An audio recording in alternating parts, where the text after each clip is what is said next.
Welcome সবাইকে career দিশারি একাডেমির YouTube চ্যানেলে। আজকের ক্লাসে তাহলে আমরা এই সপুষ্পক উদ্ভিদের যৌন জনন এই চ্যাপ্টার থেকে মূলত যে রায় মার্টিনের প্রশ্নবিচিত্রা বেরিয়েছে আমাদের, সেখান থেকে যত সমস্ত কোশ্চেন আছে এই চ্যাপ্টার থেকে সব কোশ্চেন কিন্তু আমরা এই ভিডিওর মাধ্যমে প্র্যাকটিস করে নেব। তাহলে আজকের ক্লাসে আমরা চেষ্টা করব 70টা কি 75টার মতো কোশ্চেন করে নেওয়ার। বাকি যে পার্টটা আমাদের বাকি থাকছে আরো একটা ক্লাসের মাধ্যমে, যাতে আমাদের পুরো চ্যাপ্টারের সমস্ত এমসিকিউ আমরা এখান থেকে প্র্যাকটিস করে নিতে পারি। তাহলে যেমন ভাবে তোমাদের জেনপাস ইউজি তোমরা প্রিপেয়ার করছো, যারা এই চ্যাপ্টারটা অলরেডি তোমরা একবার ক্লাস করেছো, ইম্পর্টেন্ট কোশ্চেন করেছো, তাহলে আজকের ক্লাসটা তোমাদের রিভিশন ক্লাস হিসেবে কাজে লাগবে যতগুলো। তাহলে তোমরা যে কোশ্চেন গুলো প্র্যাকটিস করবে, যতগুলো কোশ্চেন এই ক্লাসের মধ্যে ডিসকাস করা হবে, ধরো 70টা কি 75টা কোশ্চেন করা হলো, যে যতগুলো কারেক্ট করছো নিজেরা কাউন্ট করবে, সেটাকে +1 দেবে। আর যদি কোনো কোশ্চেনে ভুল হয় তাহলে শুধু নেগেটিভ মার্কিং না, শুধু 0 দেবে, দিয়ে টোটাল কত হচ্ছে সেটা অবশ্যই ক্লাসের শেষে কমেন্ট সেকশনে জানাবে। আর সামনে যাদের সেমিস্টার 3 এর এক্সাম দেবে, এই যে প্রত্যেকটা এমসিকিউ আমরা প্র্যাকটিস করব, এখান থেকেই কিন্তু কমন আসবেই। তার জন্য ক্লাসটা মন দিয়ে করবে। চলো তাহলে প্রথমেই স্টার্ট করে নিই। আমরা প্রথম কোশ্চেন দিয়ে কি বলছে, যে পরাগরেণুর বহিঃস্তর বা এক্সাইন লেয়ারটা কি রাসায়নিক পদার্থ দিয়ে গঠিত হয়েছে। তাহলে আমরা যদি পরাগরেণুর স্ট্রাকচার কি রকম দেখি, দুটো লেয়ার থাকে। এটা যদি আমাদের মাইক্রোস্পোরাঞ্জিয়াম হয়, মাইক্রোস্পোরাঞ্জিয়ামের মধ্যে কি হচ্ছে, পরাগরেণু তৈরি হচ্ছে। তারপরে যেটা আমাদের মাইক্রোস্পোরাঞ্জিয়াম থেকে কি হয়, মাইক্রোস্পোর তৈরি হয়। সেই মাইক্রোস্পোরটাই আমাদের যে পরিণত হয়ে বা বলতে পারি ম্যাচুরেশনের পরে সেটাই কি করে, পরাগরেণু গঠন করে। এই পরাগরেণু যখন আমরা স্ট্রাকচার দেখবো কিরকম পাবো, এইরকম একটা ভেতরের লেয়ার থাকে, তার বাইরে একটা লেয়ার থাকে যেটাকে আমরা বলছি কি এক্সাইন লেয়ার, এরকম। তাহলে পরাগরেণুর হচ্ছে কি এরকম দুটো লেয়ার। এই ভেতরের যেটা ইয়েলো পার্টটা হচ্ছে কি আমাদের লাইনিংটা, সেটা হচ্ছে ইনটাইন লেয়ার। তাহলে এটাকে আমরা বলছি কি ইনটাইন, ভেতরের যেটা, আর বাইরেরটা হয়ে যাবে কি এক্সাইন। তাহলে আমাদের কোশ্চেনে জানতে চেয়েছে কি, যে এই এক্সাইন লেয়ারটা কোন রাসায়নিক পদার্থ দিয়ে তৈরি। এই রাসায়নিক পদার্থটা প্রেজেন্ট থাকে বলে কি হয়, এই এক্সাইন স্তরের মধ্যে যে রাসায়নিক কেমিক্যালটার কথা বলছি, এটা যদি প্রেজেন্ট থাকে, পরাগরেণুটা যে কোনো কন্ডিশনে, যদি একটা আমরা হাই টেম্পারেচার দিয়ে দিই, বা হতে পারে বিভিন্ন ধরনের যে কেমিক্যালস, অ্যাসিড, অ্যালকালি থেকে শুরু করে কোনো প্রকার এনজাইম নেই যারা যারা কি করতে পারে, এক্সাইন লেয়ারটাকে নষ্ট করতে পারে। তার ফলে কি হয়, পরাগরেণুটা বহুদিন পর্যন্ত আমাদের ভায়াবেল থাকতে পারে। তাহলে এটাই হচ্ছে কি আমাদের এক্সাইন লেয়ার সম্পর্কে মনে রাখতে হবে কি, এটা তাহলে অ্যান্সার কি হবে, যে স্পোরোপোলিনিন দিয়ে গঠিত হয়। তাহলে এক্সাইন লেয়ারে যে কেমিক্যাল লেয়ারটা থাকছে সেটা হচ্ছে কি স্পোরোপোলিনিন দিয়ে গঠিত।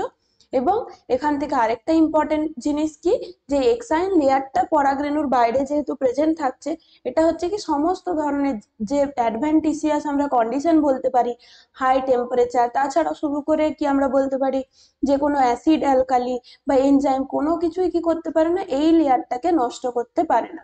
তার ফলে হচ্ছে কি একটা পরাগরেণুকে আমরা দেখবে বইয়ে পড়ে থাকবে যে পরাগরেণুরও কিন্তু আমরা জীবাশ্ম পেতে পারি।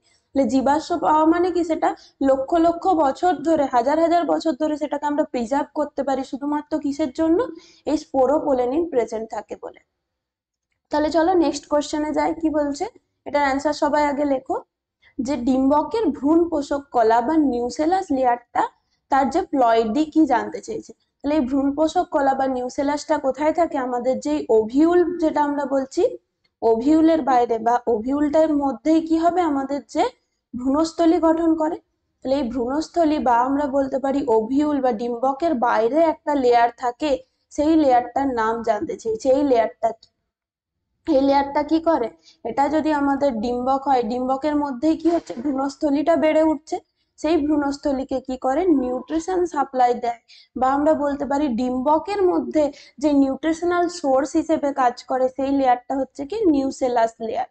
ভ্রূণ পোষক কলা বলা হয় বা নিউসেলাস। এই কি করে, এই যে ভ্রূণটাকে যে পরিণত পাচ্ছে, সেই যে ভ্রূণটা, বা বলতে পারি আমরা কি, অনেক সময় কোশ্চেনটা এরকমও আসে কি, যে ডিম্বককে নিউট্রিশনাল সাপ্লাই বা পুষ্টি প্রদান করছে কে, সেটাও হবে কি নিউসেলাস। এই নিউসেলাস লেয়ারটা হচ্ছে কি আমাদের একটা, এই যে উদ্ভিদ কোষ বলছি, উদ্ভিদ কোষ হয় কি, নর্মালি আমরা কি জানি, উদ্ভিদ কোষ বা যে কোনো দেহ কোষের কথা যদি আমরা বলি, তাহলে সেটা হয় কি ডিপ্লয়েড সেল বা 2n।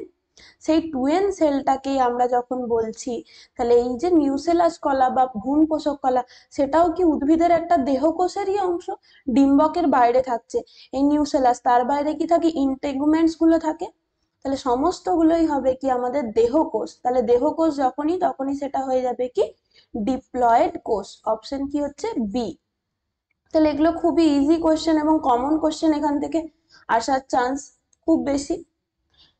নেক্সট কোশ্চেনে যাই, কি বলছে যে আমাদের গর্ভযন্ত্র বা এগ অ্যাপারেটাস গঠিত হয় কিসের মাধ্যমে। তাহলে এই গর্ভযন্ত্র বা এগ অ্যাপারেটাস কি, আমরা যেটা বলছি ভ্রূণস্থলী গঠন হচ্ছে, এই ভ্রূণস্থলীটাই হচ্ছে কি, তার মধ্যে যে যত সমস্ত সেলগুলো, এখানে আমাদের যে দ্বিনিষেক প্রক্রিয়া সেটাও কোথায় হবে, ভ্রূণের এই ভ্রূণস্থলীর মধ্যে হবে।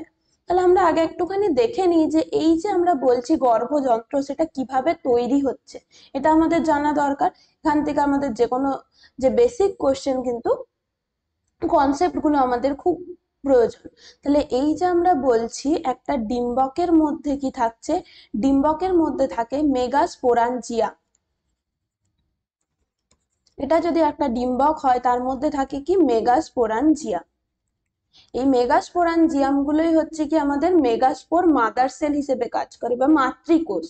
তাহলে মেগাস্পোর বা যেগুলো আমাদের হচ্ছে যে স্ত্রী রেণু কোষ আছে, সেই স্ত্রী রেণু কোষগুলো তৈরি হবে কোথার থেকে, এই মেগাস্পোরাঞ্জিয়ামটাই হচ্ছে কি স্ত্রী রেণু কোষগুলো একত্রে যে জায়গায় থাকছে, তাকে আমরা বলছি কি মেগাস্পোরাঞ্জিয়াম।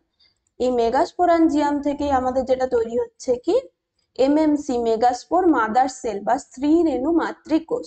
তাহলে এটা হচ্ছে কি 2n। এই 2n যে রেণু মাতৃকোষ আছে, সেটাই কি করবে, মাইটোসিস ডিভিশন করবে।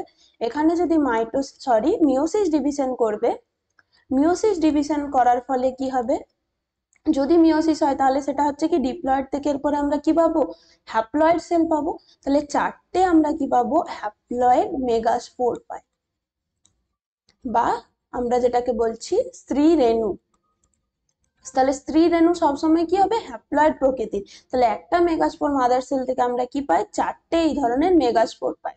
কিন্তু কি দেখা যায় যে বেশিরভাগ ক্ষেত্রে আমাদের যদি অ্যাঞ্জিওস্পার্মের কথা বলি বা আমাদের যে ব্যক্তবীজী উদ্ভিদের কথা বলি, তাহলে এই যে মেগাস্পোর চারটে তৈরি হচ্ছে, তার তিনটে কি হয়ে যায়, নষ্ট হয়ে যায়, শুধুমাত্র ফাংশনাল থাকে কটা, একটা। তাহলে এই একটা নিয়েই আমাদের কি হচ্ছে, ভ্রূণস্থলী গঠন। তাহলে এটা হচ্ছে কি প্রসেসটা পুরো আমাদের যে মেগাস্পোরোজেনেসিস বা মেগাস্পোর কি করে তৈরি হচ্ছে।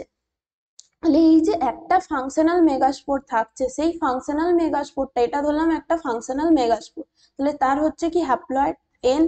এরপরে কি করবে, সে শুধুমাত্র এই যে ভ্রূণস্থলীর মধ্যে নিউক্লিয়ার ডিভিশন করছে। তাহলে এই যে একটা মেগাস্পোর ছিল, তার নিউক্লিয়ার ডিভিশন হচ্ছে বারবার, দিয়ে আলটিমেটলি কি করবে, একটা করে নিউক্লিয়াস ডিভিশন হবে, আবার একটা করে সেল তৈরি করছে। প্রথমে কি করবে নিউক্লিয়ার ডিভিশন, তারপরে হচ্ছে সাইটোকাইনেসিস, প্রথমে ক্যারিওকাইনেসিস দিয়ে সাইটোকাইনেসিস। তাহলে এটা ছিল একটা সেল, একটা মেগাস্পোর, এটা ডিভাইড করলো, দুটো সেল হলো, দিয়ে দুটো সেল থেকে হবে কি, তাহলে দুটো সেলের মধ্যে কি আছে, দুটো নিউক্লিয়াস আছে। এরপরে হচ্ছে কি দুটো সেল থেকে চারটে সেল, চারটে সেল থেকে আটটা সেল, এরকম ভাবে 8 সেল স্টেজ একটা গঠন করে। তাহলে 8 সেল স্টেজটা কিভাবে করে, মেনলি এই যে নিউক্লিয়ার ডিভিশন বলছি, তাহলে একটা নিউক্লিয়াস থেকে এরকম ভাবে দুটো প্রান্ত থাকে, এই একটা প্রান্ত, এটা একটা প্রান্ত, আর মাঝখানে কি থাকে, দুটো পোলার নিউক্লিয়াস যুক্ত হয়ে একটা আমাদের যে সেন্ট্রাল সেল বা নির্মিত নিউক্লিয়াস গঠন করে। এই মাঝখানের কি হচ্ছে, দুটো নিউক্লিয়াস বা দুটো সেল একসাথে মিলে একটাই সেল গঠন করছে, যেটাকে বলছি আমরা কি সেন্ট্রাল সেল। বা এটাকেই বলা হয় কি, মনে রাখতে হবে, তাহলে নির্মিত নিউক্লিয়াস গঠন হয় কি, দুটো এরকম মেরু নিউক্লিয়াসের বা পোলার নিউক্লিয়াসের মিলনের ফলে তৈরি হয় কি সেন্ট্রাল নিউক্লিয়াস বা সেন্ট্রাল সেল। তাহলে এই সেন্ট্রাল সেল বা নির্মিত নিউক্লিয়াসের প্লয়েডই কি হবে, 2n। বাকি সমস্তগুলো এই সাইডে একটা হচ্ছে কি আমাদের যে ডিম্বক রন্ধ্র, আর একটা হচ্ছে ডিম্বক মূল, দুটো প্রান্ত। এটা যদি একটা টোটাল ডিম্বকের স্ট্রাকচার বলি, সেই ডিম্বকটাই হচ্ছে কি আমাদের যে একটা ফাংশনাল মেগাস্পোর থাকছে, সেই ডিম্বকের মধ্যে ভ্রূণস্থলী গঠন করে। তাহলে এই ডিম্বকের একটা প্রান্ত থাকছে, যেটাকে আমরা বলছি ডিম্বক রন্ধ্র বা মাইক্রোপাইলার এন্ড, মাইক্রোপাইলার এন্ড। আরেকটা সাইড কি হয়, তাহলে মাইক্রোপাইলারের উল্টো দিকে থাকে আমাদের কি ডিম্বক মূল বা চেলাজাল এন্ড। এটা হলো। এই মাইক্রোপাইলার এন্ডের দিকেই তাহলে আমরা কি পাবো, আমাদেরকে এখানে গর্ভযন্ত্র তৈরি করতে বলেছে। গর্ভযন্ত্র মানে কি, মাইক্রোপাইলার এন্ডের দিকে যে তিনটে সেল থাকছে তারাই কি করে, গর্ভযন্ত্র তৈরি করে। তাহলে আমাদেরকে মনে রাখতে হবে যে গর্ভযন্ত্র কি, এই যে তিনটে সেল যেগুলো আমাদের ডিম্বক রন্ধ্রের দিকে প্রেজেন্ট আছে তারাই কি করছে, গর্ভযন্ত্র তৈরি করবে। তার মধ্যে একটা কি হবে, এই মিডিলে যে সেল লেয়ারটা এটা যেটা দেখছি, মিডিলের সেলটা হবে আমাদের কি, ডিম্বাণু বা এগ সেল। আর এই ডিম্বাণুর দুপাশে যে দুটো সেল থাকছে তারা হবে কি, সহকারী কোষ বা সাইনার্জির সেল। এই ডিম্বাণু এবং সহকারী কোষ নিয়ে আমাদের কি তৈরি হচ্ছে, যেটা হচ্ছে কি এগ অ্যাপারেটাস বা গর্ভযন্ত্র।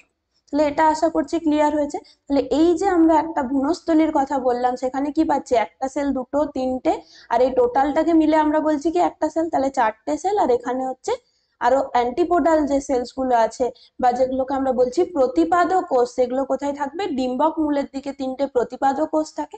তাই টোটাল যদি আমাদের ভ্রূণস্থলীর গঠন বলি তাহলে 7টা সেল পাবো। আর নিউক্লিয়াস কটা, এখানে দুটো নিউক্লিয়াস পাচ্ছি, একটা সেলের মধ্যে কি থাকছে, দুটো নিউক্লিয়াস মিলিত হয়ে একটা সেল গঠন করেছে। আলটিমেটলি 7 সেল আর 8 নিউক্লিয়েটেড স্টেজ বলা হয়। এই কোশ্চেনটা কিন্তু খুব ইম্পর্টেন্ট। তাহলে এই যে আমরা অ্যাঞ্জিওস্পার্মের কথা বলি বা যেগুলো আমাদের মেন, আমরা কার কথা পড়বো, আমাদের এই যে চ্যাপ্টারের মধ্যে অ্যাঞ্জিওস্পার্ম উদ্ভিদের কথা। তাহলে তাদের ক্ষেত্রে যে আমাদের ভ্রূণস্থলী গঠন হবে কোন সেল স্টেজে, 7টা সেল থাকবে, 8টা নিউক্লিয়াস থাকবে, এই রকম গঠন তৈরি করে। তাহলে এখানে থেকে আমাদের দুটো প্রসেস আমরা শিখে গেলাম, একটা কি মেগাস্পোরোজেনেসিস, তার সাথে কিভাবে এরকম আমাদের যে ভ্রূণস্থলীর গঠন কিভাবে হচ্ছে। নেক্সট কোশ্চেনে যায়, কি বলছে যে পেরিস্পার্ম হলো, পেরিস্পার্ম আর একটা টার্ম আছে কি, এন্ডোস্পার্ম। এই দুটোর মধ্যে খুব ভুল হয়, একটা হচ্ছে পেরিস্পার্ম আর একটা হচ্ছে কি এন্ডোস্পার্ম। পেরিস্পার্ম আর একটা হচ্ছে এন্ডোস্পার্ম। তাহলে সব সময় মনে রাখতে হবে এই দুটোর মধ্যে বেসিক ডিফারেন্সটা কোথায়। একটা হচ্ছে কি পেরিস্পার্মের যে প্লয়েডি যদি আমরা বলি সেটা হচ্ছে ডিপ্লয়েড, কিন্তু এন্ডোস্পার্ম কি হবে, যেটা আমাদের শস্য নিউক্লিয়াস গঠন করে সেটাই হচ্ছে কি এন্ডোস্পার্ম, সেটা হবে কি ট্রিপ্লয়েড। তাহলে এন্ডোস্পার্ম কি করে গঠন হবে, সেন্ট্রাল যে সেলটা আছে, তাহলে আমরা বললাম কি এন্ডোস্পার্ম হচ্ছে কি 3n।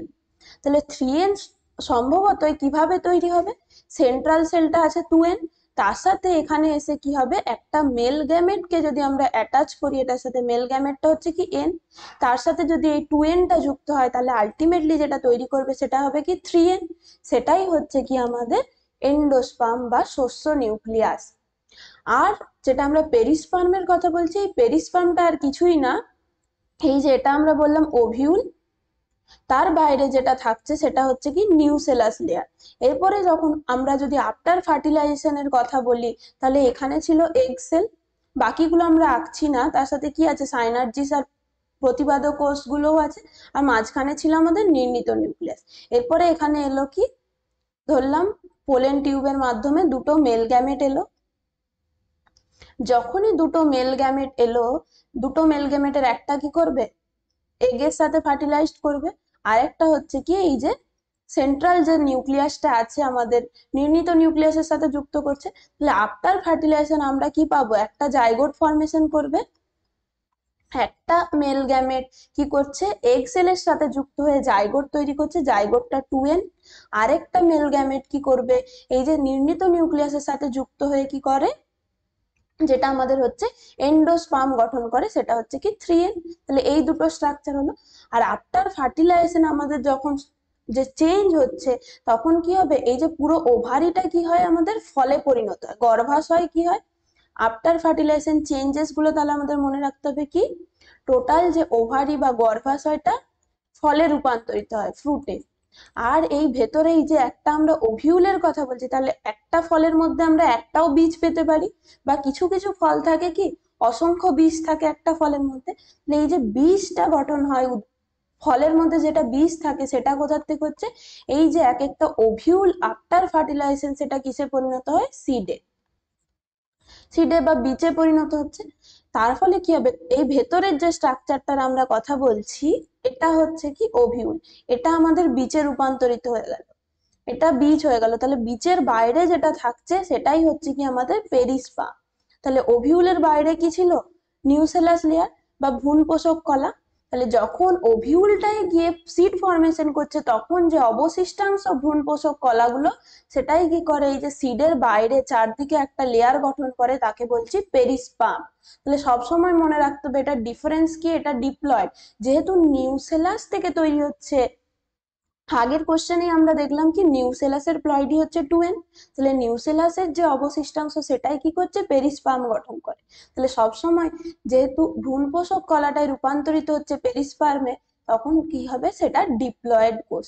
আর এর কাজ কি মনে রাখতে হবে, পেরিস্পার্মের কাজ কি করবে, ভ্রূণপোষক কলা সিমিলার পুরোপুরি ওভিউলকে যেমন সাপ্লাই দিচ্ছিল, নিউট্রিশন সাপ্লাই দিচ্ছিল কে, নিউসেলাস। আর পেরিস্পার্ম কি করবে, সিড বা বীজকে নিউট্রিশন সাপ্লাই দেবে।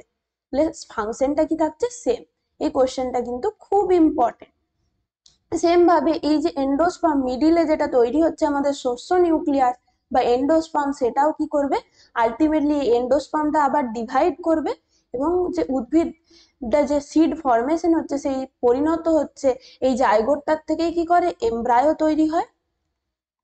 এই যে এমব্রায়োটাই কি করবে, এমব্রায়োকে নিউট্রিশন সাপ্লাই দেয় কে, এন্ডোস্পার্ম। এই তিনটে জিনিস মনে রাখবে।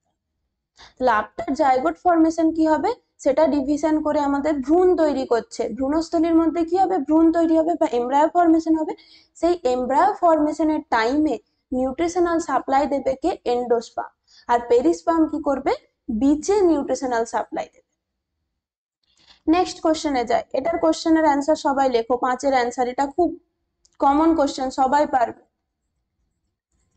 আমাদের যে বিভিন্ন পলিনেশন বা পরাগযোগের যে টাইপস গুলো আছে তার মধ্যেই আমরা এই জেনোগ্যামি, গেইটেনোগ্যামি এগুলো পাই।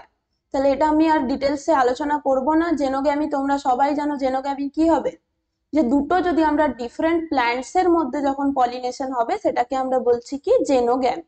তাহলে কোনটা অপশন হবে, একই প্রজাতি হতে হবে কিন্তু দুটি ভিন্ন উদ্ভিদের মধ্যে যদি পরাগযোগ হয় তাহলে অপশন কি হচ্ছে, বি।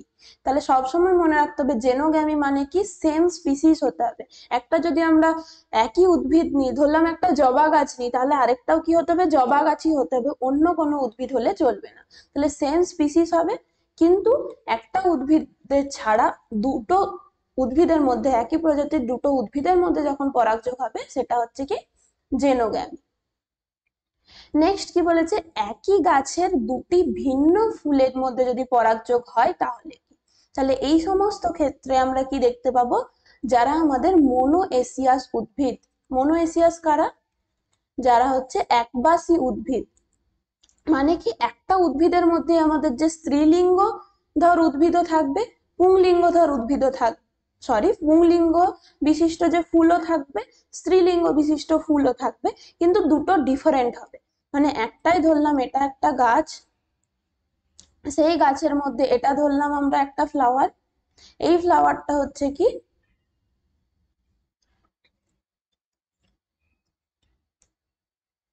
এটা হচ্ছে কি একটা ফিমেল ফ্লাওয়ার, আর এটা হচ্ছে কি একটা মেল ফ্লাওয়ার। তাহলে একই উদ্ভিদের মধ্যে প্রেজেন্ট থাকছে কিন্তু দুটো আলাদা আলাদা ফুলের মধ্যে থাকবে, তাদের মধ্যে যখন পরাগযোগ হবে, তাহলে পরাগযোগ কি হচ্ছে, পরাগযোগ মানে কি, আমাদের এই যে মেল ফ্লাওয়ার যেটা আছে সেখান থেকে যখনই পরাগ রেণুটা গিয়ে কোথায় যাবে, গর্ভমুণ্ডে, ফিমেল ফ্লাওয়ারের গর্ভমুণ্ডে স্থানান্তর হতে হবে, তাহলেই পরাগযোগ হবে। তাহলে এই ধরনের যে ঘটনাটাকে আমরা কি বলি, গেইটেনোগ্যামি। অপশন কি হবে, সি। নেক্সট কি বলছে, যে প্রদত্ত কোনটি স্বপরাগযোগের সুবিধা, স্বপরাগযোগ মানে কি, সেলফ পলিনেশন কোন কোন ক্ষেত্রে হবে। সেলফ পলিনেশন মানে কি, একই উদ্ভিদের মধ্যে পরাগযোগ সম্পন্ন হবে, সেটা সবসময় হচ্ছে কি সুবিধা একটা। কি কি ক্ষেত্রে, যেহেতু হচ্ছে কি এটা একটাই উদ্ভিদের মধ্যে হবে, তাহলে কি হবে, যে প্রজাতির আমরা যদি বলি বিশুদ্ধতাটা বজায় থাকবে। তাহলে কোনো প্রকার এখানে কি হবে না, জেনেটিক্যাল যে রিকম্বিনেশন হতে পারছে না, জেনেটিক্যাল চেঞ্জ কোনো প্রকার হবে না, পুরোপুরি একই রকম। একটা উদ্ভিদেই যদি নিজের থেকে স্বপরাগযোগের মাধ্যমে আবার সে রিপ্রোডাকশন করে, পলিনেশনের মাধ্যমে আবার একটা উদ্ভিদের মধ্যে যদি চলতে থাকে, তাহলে কি হচ্ছে, কোনো প্রকার আমরা এক্সট্রা ভেরিয়েশন পাচ্ছি না, জেনেটিক্যাল কোনো চেঞ্জ হবে না। আর স্বপরাগযোগের ক্ষেত্রে কি হবে, একই উদ্ভিদের মধ্যে হচ্ছে, তাহলে সেক্ষেত্রে আমাদের যে কোনো এক্সটার্নাল পলিনেটার বা বাহকের প্রয়োজন হচ্ছে না। আর কি হচ্ছে, এই প্রক্রিয়ায় অধিক সংখ্যক পরাগরেণুর প্রয়োজন হয় না। সব কটাই তাহলে আমরা কি দেখছি, ঠিক। অপশন ডিটাই কারেক্ট হচ্ছে। অধিক সংখ্যক পরাগরেণুর প্রয়োজন কেন হয় না? কারণ কি, একটাই উদ্ভিদের স্বপরাগযোগ মানে কি একই ফুলের মধ্যে হতে পারে। এটা ধরলাম একটা ফুল, সেখানে কি আছে আমাদের যে গর্ভমুণ্ডও আছে, গর্ভকেশর চক্র পুংকেশর চক্র একটা উদ্ভিদের মধ্যে আছে, তাহলে সেটা সেলফ পলিনেশন করছে। বা যে আগের ঘটনাটা দেখলাম সেখানেও কি হচ্ছে, একটা উদ্ভিদের মধ্যেই থাকছে, তাহলে সেক্ষেত্রে কোনো প্রকার সেরকম আমাদের বাহকের প্রয়োজন হয় না। স্পেসিফিক্যালি যদি অটোগ্যামি হয় তাহলে কোনো প্রকার বাহক প্রয়োজন হয় না। কিন্তু এই যে ঘটনাটা দেখলাম এটাও কিন্তু প্রকৃতপক্ষে আমাদের যে স্বপরাগযোগী, কিন্তু এক্ষেত্রেও কিন্তু আমাদের কিছু কিছু ক্ষেত্রে যে বাহকের প্রয়োজন হতে পারে। তাহলে সবসময় মনে রাখতে হবে এই যে গেইটেনোগ্যামি, সেটা হচ্ছে প্রকৃতপক্ষে স্বপরাগযোগ, কিন্তু এর যে কিছু কিছু ক্যারেক্টারিস্টিক যদি এক্ষেত্রে বাহকের প্রয়োজন হয় তাহলে সেটা আমরা কিসের সাথে মিল পাচ্ছি, ইতর পরাগযোগের সাথেও তার কিছু মিল আছে। এটা হলো। নেক্সট কি বলেছে, যে কোনটি ইতর পরাগযোগের সঙ্গে সম্পর্কযুক্ত নয়। তার মানে কি, ইতর পরাগযোগ ক্রস পলিনেশন হবে না কোন ক্ষেত্রে, তাহলে স্বপরাগযোগ সবসময় মাস্ট কোন ক্ষেত্রে হবে, একটাই ঘটনা জানি আমরা যেখানে যে মাস্ট স্বপরাগযোগ হতে হবে, সেটা হচ্ছে কি ক্লিষ্টগ্যামি। ক্লিষ্টগ্যামি মানে কি, ফুলটা এরকম বদ্ধ অবস্থাতেই আছে, এটা ধরলাম ফুলটা, তার মধ্যেই আছে কি আমাদের গর্ভকেশর চক্র পুংকেশর চক্র। এই উদ্ভিদের যখন ফুলটা এরকম বন্ধ অবস্থাতে থাকছে তখনই সে কি করছে, ভেতরেই তার যে পলিনেশন হয়ে যাচ্ছে। তাহলে এটা সবসময় হবে কি এক্সক্লুসিভলি শুধুমাত্র সেলফ পলিনেশন পসিবল এটার ক্ষেত্রে। তাহলে অপশন কি হচ্ছে এখানে ডি। নেক্সট কি বলছে, যে প্রদত্ত কোনটি ইতর পরাগযোগের সুবিধা। ইতর পরাগযোগ হলে সবসময় যেগুলো আমরা স্বপরাগযোগের সুবিধা করলাম তার উল্টো গুলো হবে, তার সাথে পুরোপুরি ডিফারেন্ট হবে। যেগুলো স্বপরাগযোগের সুবিধা সেগুলো হচ্ছে ইতর পরাগযোগের অসুবিধা বলতে পারি, আর ইতর পরাগযোগের যেগুলো সুবিধা স্বপরাগযোগের সেগুলো হবে কি অসুবিধা, পুরোপুরি এটা হচ্ছে কি ডিফারেন্ট। তাহলে স্বপরাগযোগে কি ছিল, যে নতুন কোনো বৈশিষ্ট্য আসছিল না, কোনো প্রকার ভেরিয়েশন হচ্ছিল না। কিন্তু ইতর পরাগযোগের ক্ষেত্রে যেহেতু দুটো ডিফারেন্ট প্ল্যান্টের মধ্যে আমরা পরাগযোগ সম্পন্ন করছি, তাহলে ভেরিয়েশন পসিবল। এক্ষেত্রে অধিক অভিযোজন ক্ষমতা যুক্ত হবে, এটাও ঠিক আছে। অধিক রোগ প্রতিরোধ ক্ষমতা সম্পন্ন হবে, এছাড়াও হচ্ছে কি বীজের অঙ্কুরোদ্গম হওয়ার হার বেশি হবে। তাহলে এই সবগুলোই ঠিক হবে। তাহলে সবসময় মনে রাখতে হবে ইতর পরাগযোগ মানেই সেখানে আমরা যেহেতু জেনেটিক্যাল ভেরিয়েশন পাচ্ছি, যখনই জেনেটিক্যাল ভেরিয়েশন পাবো তখনই কোনো না কোনো নতুন বৈশিষ্ট্য পাবো, এবং সেই যে নতুন যেটা আমরা প্ল্যান্টটা পাচ্ছি সেটা সবসময় কি হবে, যে যদি আমরা সেলফ পলিনেশনের মাধ্যমে যেটা তৈরি করছি তার চেয়ে অধিক অভিযোজন ক্ষমতা হবে, এবং সেগুলোর জেনেটিক্যাল যেহেতু রিকম্বিনেশন হবে দুটোর মধ্যে আমাদের অ্যাডাপ্টিবিলিটি বেশি হবে, এবং রোগ প্রতিরোধ ক্ষমতা গুলো একটা উন্নত প্রজাতির উদ্ভিদ আমরা সৃষ্টি করতে পারি। এই সমস্ত ক্যারেক্টারিস্টিক্স গুলোই হচ্ছে কি আমরা ক্রস পলিনেশনের ক্ষেত্রে পাবো। নেক্সট কোশ্চেন কি বলছে, যে ইতর পরাগযোগে পরাগরেণুর অপচয় ঘটে। ঠিক আছে, এটাও কারেক্ট বলেছে। এবং বাহকের উপর নির্ভরশীল হওয়ায় ক্ষেত্রে নিশ্চয়তা কমে যায়, এটাও কারেক্ট। ইতর পরাগযোগে প্রজাতির বিশুদ্ধতা নষ্ট হয়, এটাও কারেক্ট। তাহলে কোনটা কোনটা হচ্ছে আমাদের, তিনটেই সঠিক, সব বিবৃতিগুলি সঠিক, অপশন বি হবে। কারণ কি, এখানে দেখলাম সবসময় ক্রস পলিনেশন হতে গেলে দুটো ডিফারেন্ট প্ল্যান্টের মধ্যে যদি হয় কোনো না কোনো বাহক লাগবে, সেটা আমাদের হতে পারে কোনো ইনসেক্টস হতে পারে, বার্ড হতে পারে, তাছাড়াও হচ্ছে কি বিভিন্ন ধরনের আমাদের যে বায়ুর দ্বারা হতে পারে, জলের দ্বারা হতে পারে, যে কোনো প্রকার বাহক কিন্তু এখানে লাগবে। আর যেহেতু একটা প্ল্যান্ট থেকে আরেকটা প্ল্যান্টে যেতে হবে প্রচুর পরিমাণে, এখানে কি লাগবে আমাদের যে পরাগরেণুর সংখ্যাটা বেশি লাগবে, এবং পরাগরেণুর অপচয় এক্ষেত্রে কি হবে, বেশি হবে, এটাও ঠিক আছে। আর যখনই পরাগরেণুর অপচয় বেশি হচ্ছে, একটা প্ল্যান্ট থেকে আরেকটা প্ল্যান্টে গিয়ে পরাগযোগের সম্ভাবনা একটা নিজস্ব প্ল্যান্টের মধ্যে পরাগযোগের সম্ভাবনার চেয়ে সবসময় তার যে পসিবিলিটিটা কম থাকবে। আর কি হচ্ছে, পরাগযোগের ক্ষেত্রে প্রজাতির বিশুদ্ধতা নষ্ট হচ্ছে। ক্লোন বলি কি আমরা, একদম যে মাদার অর্গানিজম আছে তার মতো same to same genetical combination থাকবে, সেটা হচ্ছে কি ক্লোন। সেক্ষেত্রে প্রজাতির বিশুদ্ধতা নষ্ট হবে না, সেটা হবে কখন, শুধুমাত্র সেল পলিনেশন। বাকি সমস্ত ক্ষেত্রেই হচ্ছে কি যেহেতু জেনেটিক্যাল ভেরিয়েশন পাচ্ছি, আমরা কোনোভাবে এই যে ক্লোন তৈরি করতে পারবো না। নেক্সট কি বলেছে, 11 কোশ্চেনের অ্যান্সার সবাই লেখো। একটি আদর্শ ফুলে পুংস্তবক আগে যদি পরিণত প্রাপ্ত হয় তাহলে তাকে কি বলবো? একটা আদর্শ ফুল মানে কি, যেখানে এই যত সমস্ত পুংস্তবক স্ত্রীস্তবক সবগুলোই যদি প্রেজেন্ট থাকে তাহলে তাকে আমরা বলবো কি আদর্শ ফুল। একটা আদর্শ ফুলের ক্ষেত্রে যদি এই ধরনের ঘটনা দেখি, এই ঘটনাগুলোকে কি বলা হচ্ছে, ডাইকোগ্যামি বলা হয়। ডাইকোগ্যামি। যদি পুংকেশর চক্র বা পুংস্তবক আগে পরিণত হয় তাকে কি বলবো, টার্মটা প্রোটো মানে হচ্ছে কি আগে, আর যেটা বলবে সেটা হবে তার অনুযায়ী নাম। এখানে বলেছে পুংস্তবক আগে পরিণত প্রাপ্ত হবে, তার মানে কি হবে প্রোট্যান্ড্রি। অ্যান্ড্রি টার্মটা আসছে কোথার থেকে, অ্যান্ড্রি মানে হচ্ছে কি অ্যান্ড্রোজেন আমরা পাই, তাহলে কোনো না কোনো ভাবে সেটা হচ্ছে কি পুরুষ লিঙ্গের সাথে লিঙ্ক। তাহলে অ্যান্ড্রি জন্য আসছে কি প্রোট্যান্ড্রি। আগে যদি পুংস্তবক পরিণত প্রাপ্ত হয় তাহলে হবে সেটা প্রোট্যান্ড্রি। এই প্রোট্যান্ড্রি বা প্রোটোগাইনি এই দুটোকে একসাথে বলা হয় কি ডাইকোগ্যামি। এই জিনিসটা মনে রাখতে হবে। তাহলে অনেক সময় বলে দিতে পারে যে ডাইকোগ্যামি কি, তাহলে ডাইকোগ্যামির ক্ষেত্রে মনে রাখতে হবে যে যদি একটা আদর্শ ফুল হয় যেখানে পুংস্তবক স্ত্রীস্তবক একই সাথে প্রেজেন্ট আছে কিন্তু তবুও সেলফ পলিনেশন হচ্ছে না, তার কারণ কি, যে কোনো না কোনো একটা আগে পরিণত হচ্ছে। যে যখন স্ত্রীস্তবক পরিণত হয়ে গেছে তখন দেখছি যে আমরা অলরেডি যে পুংস্তবক তখনও পরিণত পাচ্ছে না, তাহলে তারা নিজেদের মধ্যে কখনোই সেলফ পলিনেশন করতে পারবে না।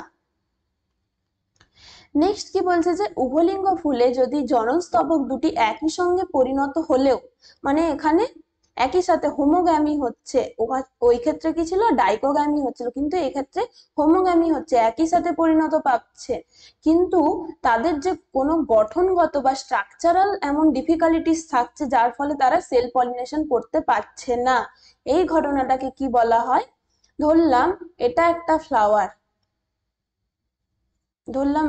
ফ্লাওয়ার, তার হচ্ছে কি এটা গর্ভমুণ্ড, গর্ভকেশর চক্র, এটা হচ্ছে কি গর্ভমুণ্ড, আর হচ্ছে কি তার এটা হচ্ছে পুংকেশর চক্র। তাহলে এই উদ্ভিদটার ক্ষেত্রে আমরা কি দেখতে পাচ্ছি, তার যে একটা স্ট্রাকচারাল ডিফিকাল্টিস আছে, কারণ কি পুংকেশর চক্রগুলো ছোট আছে সাইজে, আর গর্ভকেশর চক্র তুলনামূলকভাবে অনেক বড়। এটা ভাইস ভার্সা যে কোনো কিছু হতে পারে, কিন্তু বেশিরভাগ কন্ডিশনে এটাই দেখা যায় যে গর্ভমুণ্ড বা গর্ভকেশর চক্রটা অনেক উঁচুতে থাকছে, যার ফলে এই যে এখানের অ্যান্থার থেকে যে পরাগ রেণুটা এখান পর্যন্ত পৌঁছাতে পারে না। এই ধরনের স্ট্রাকচারাল ডিফিকাল্টিস এর জন্য কি হয়, সেল পলিনেশন পসিবল হয় না। এই কন্ডিশনটাকে কি বলা হচ্ছে, হারকোগ্যামি। অপশন কি হবে ডি, সরি অপশন সি, হারকোগ্যামি। আর ডাইকোগ্যামি আগেই বললাম আমরা প্রোট্যান্ডি আর প্রোটোগাইনি, এই দুটো হচ্ছে ডাইকোগ্যামির উদাহরণ। নেক্সট কি বলেছে যে কোনটি বায়ু পরাগী ফুলের বৈশিষ্ট্য নয়, তাহলে বায়ু পরাগী ফুল মানে কি উইন্ডের দ্বারা পলিনেশন হচ্ছে, তাহলে সেক্ষেত্রে কি হতে হবে, সব সময় যে পরাগ রেণুগুলোকে হালকা হতে হবে যাতে সহজেই সেটা কি করতে পারে, বাতাসের মধ্যে ভেসে যেতে পারে, তাহলে সেরকমই হবে, হালকা ক্ষুদ্র মসৃণ হবে যাতে খুব সহজে বাতাসের সাথে সেগুলো ভেসে থাকতে পারে। আর গর্ভমুণ্ড হতে হবে কি রোমশ এবং আঠালো প্রকৃতির, তাহলে হাওয়ার মধ্যে যেহেতু ভেসে আসছে, তাহলে গর্ভমুণ্ডটা যদি আঠালো প্রকৃতির না হয় তাহলে সেটা হাওয়াটা কি করবে, পাস করে চলে যাবে, এখানে সেটা কি করতে পারছে না, স্টিক করতে পারবে না, এটা হবে। এবং বায়ুর মাধ্যমে পরাগযোগ ঘটে, এই তিনটেই কারেক্ট। এখানে কোনটি বৈশিষ্ট্য নয় বলেছে, তাহলে এটা কোনটা হবে আমাদের অপশন সি, সরি এটা কারেক্ট হচ্ছে, ফুল বড়, উজ্জ্বল বর্ণযুক্ত এবং কি গন্ধযুক্ত, এগুলোর কোনো ক্যারেক্টারিস্টিক্স আমাদের বায়ু পরাগের ক্ষেত্রে দরকার নেই। তাহলে এটা আমরা কোথায় দরকার, যদি অ্যান্টোমোফিলি দেখতে পাই আমরা, মানে পতঙ্গের দ্বারা যদি পরাগযোগ ঘটে, তাহলে এই ধরনের যে মকরন্দ থাকতে হবে, তবেই তো হচ্ছে কি একটা মৌমাছি বা একটা প্রজাপতি সেই ফুলটার মধ্যে এসে বসবে, যখন সে ওই ফুলটার প্রতি আকৃষ্ট হবে তখন এসে বসার ফলে তার যে পরাগরেণুটা ওই যে ইনসেক্টটার গায়ে কোথাও একটা লেগে যাচ্ছে, সে যখন কি অন্য একটা ফুলে বসছে সে কি করছে, পরাগযোগ ঘটাচ্ছে এইভাবে। তাহলে সবসময় এই ক্যারেক্টারিস্টিক্স গুলো আমরা অ্যান্টোমোফিলির ক্ষেত্রে পাই। আরেকটা কোথায় পেয়ে থাকি আমরা, অর্নিথোফিলি, যদি বার্ডস বা পক্ষীর দ্বারা পরাগযোগ হয় অর্নিথোফিলি, এক্ষেত্রেও কিন্তু এই ধরনের ক্যারেক্টারিস্টিক্স গুলো পায়। নেক্সট কোশ্চেন কি বলেছে যে পতঙ্গ পরাগী ফুলের বৈশিষ্ট্য কোনগুলো? তাহলে এন্টোমোফিলাস যারা ফ্লাওয়ার তাদের ক্ষেত্রে কি কি হবে? একটা অলরেডি আমরা বললাম কি ফুলগুলি বড় হবে, উজ্জ্বল বর্ণযুক্ত হতে হবে, যাতে খুব সহজে কোনো একটা পতঙ্গ আকৃষ্ট হতে পারে এবং সেই ফুলটার প্রতি, এই ফুলটাতে এসে যাতে সে বসে। এবং মকরন্দ যুক্ত থাকতে হবে। এই মকরন্দ গুলোই কি করে, সেই ইনসেক্ট গুলো খাবার হিসেবে গ্রহণ করে, মধু সংগ্রহ করে এখান থেকে, যেটাকে আমরা বলছি কি তাদের যে ফুড তারা গ্রহণ করবে কোথা থেকে, মকরন্দ থেকে। এছাড়াও কি হচ্ছে, পরাগ রেণুগুলো কণ্টক যুক্ত, আঠালো, ভারী প্রকৃতির হয়। কেন হবে এই ক্যারেক্টারিস্টিক্সটা? এটা হচ্ছে কি ইনসেক্ট, ধরলাম একটা প্রজাপতি এসে বসছে তার ডানার মধ্যে বা তার পায়ের অংশগুলোর মধ্যে, যাতে খুব সহজে সেই আঠালো হলে সেই পরাগ রেণুগুলো চিপকে যেতে পারে বা স্টিক করতে পারে। এই কন্ডিশন গুলো সমস্তটাই আমরা পতঙ্গ পরাগী ফুলের ক্ষেত্রে দেখতে পাবো। নেক্সট কি বলছে, পতঙ্গ পরাগী ফুলের যে পরাগরেণুর এক্সাইন স্তরটির মধ্যে একটি হলুদ রঙের সান্দ্র আঠালো তৈলাক্ত আবরণযুক্ত যে আবৃত থাকে তাকে কি বলছে? যদি আমরা দেখি একটা কমন কোনো একটা ফুল নিলাম, তার যদি পরাগরেণুগুলোকে আমরা এরকম হাত দিই, হাতের মধ্যে কি থাকে, একটা হলুদ মতো একটা আঠালো একটা স্ট্রাকচার বা আঠালো একটা কি বলতে পারি গুঁড়ো গুঁড়ো মতো একটা হলুদ জিনিস আমরা পাই, সেটাই আর কিছু না, সেটা হচ্ছে কি পোলেন কিট।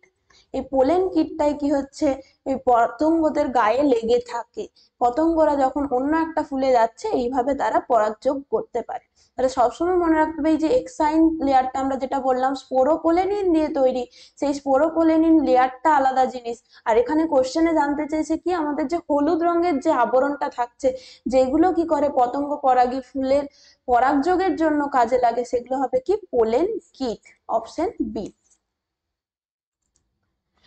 নেক্সট কি বলছে, সপুষ্পক উদ্ভিদের দ্বিনিষেক পদ্ধতিতে কি হয়? তাহলে দ্বিনিষেক পদ্ধতি অলরেডি আমরা আগে বললাম, একটা পুংগেমেট কি করবে, ডিম্বাণুর সাথে মিলিত হবে, অপরটি কি করবে, নির্মিত নিউক্লিয়াসের সাথে মিলিত হবে।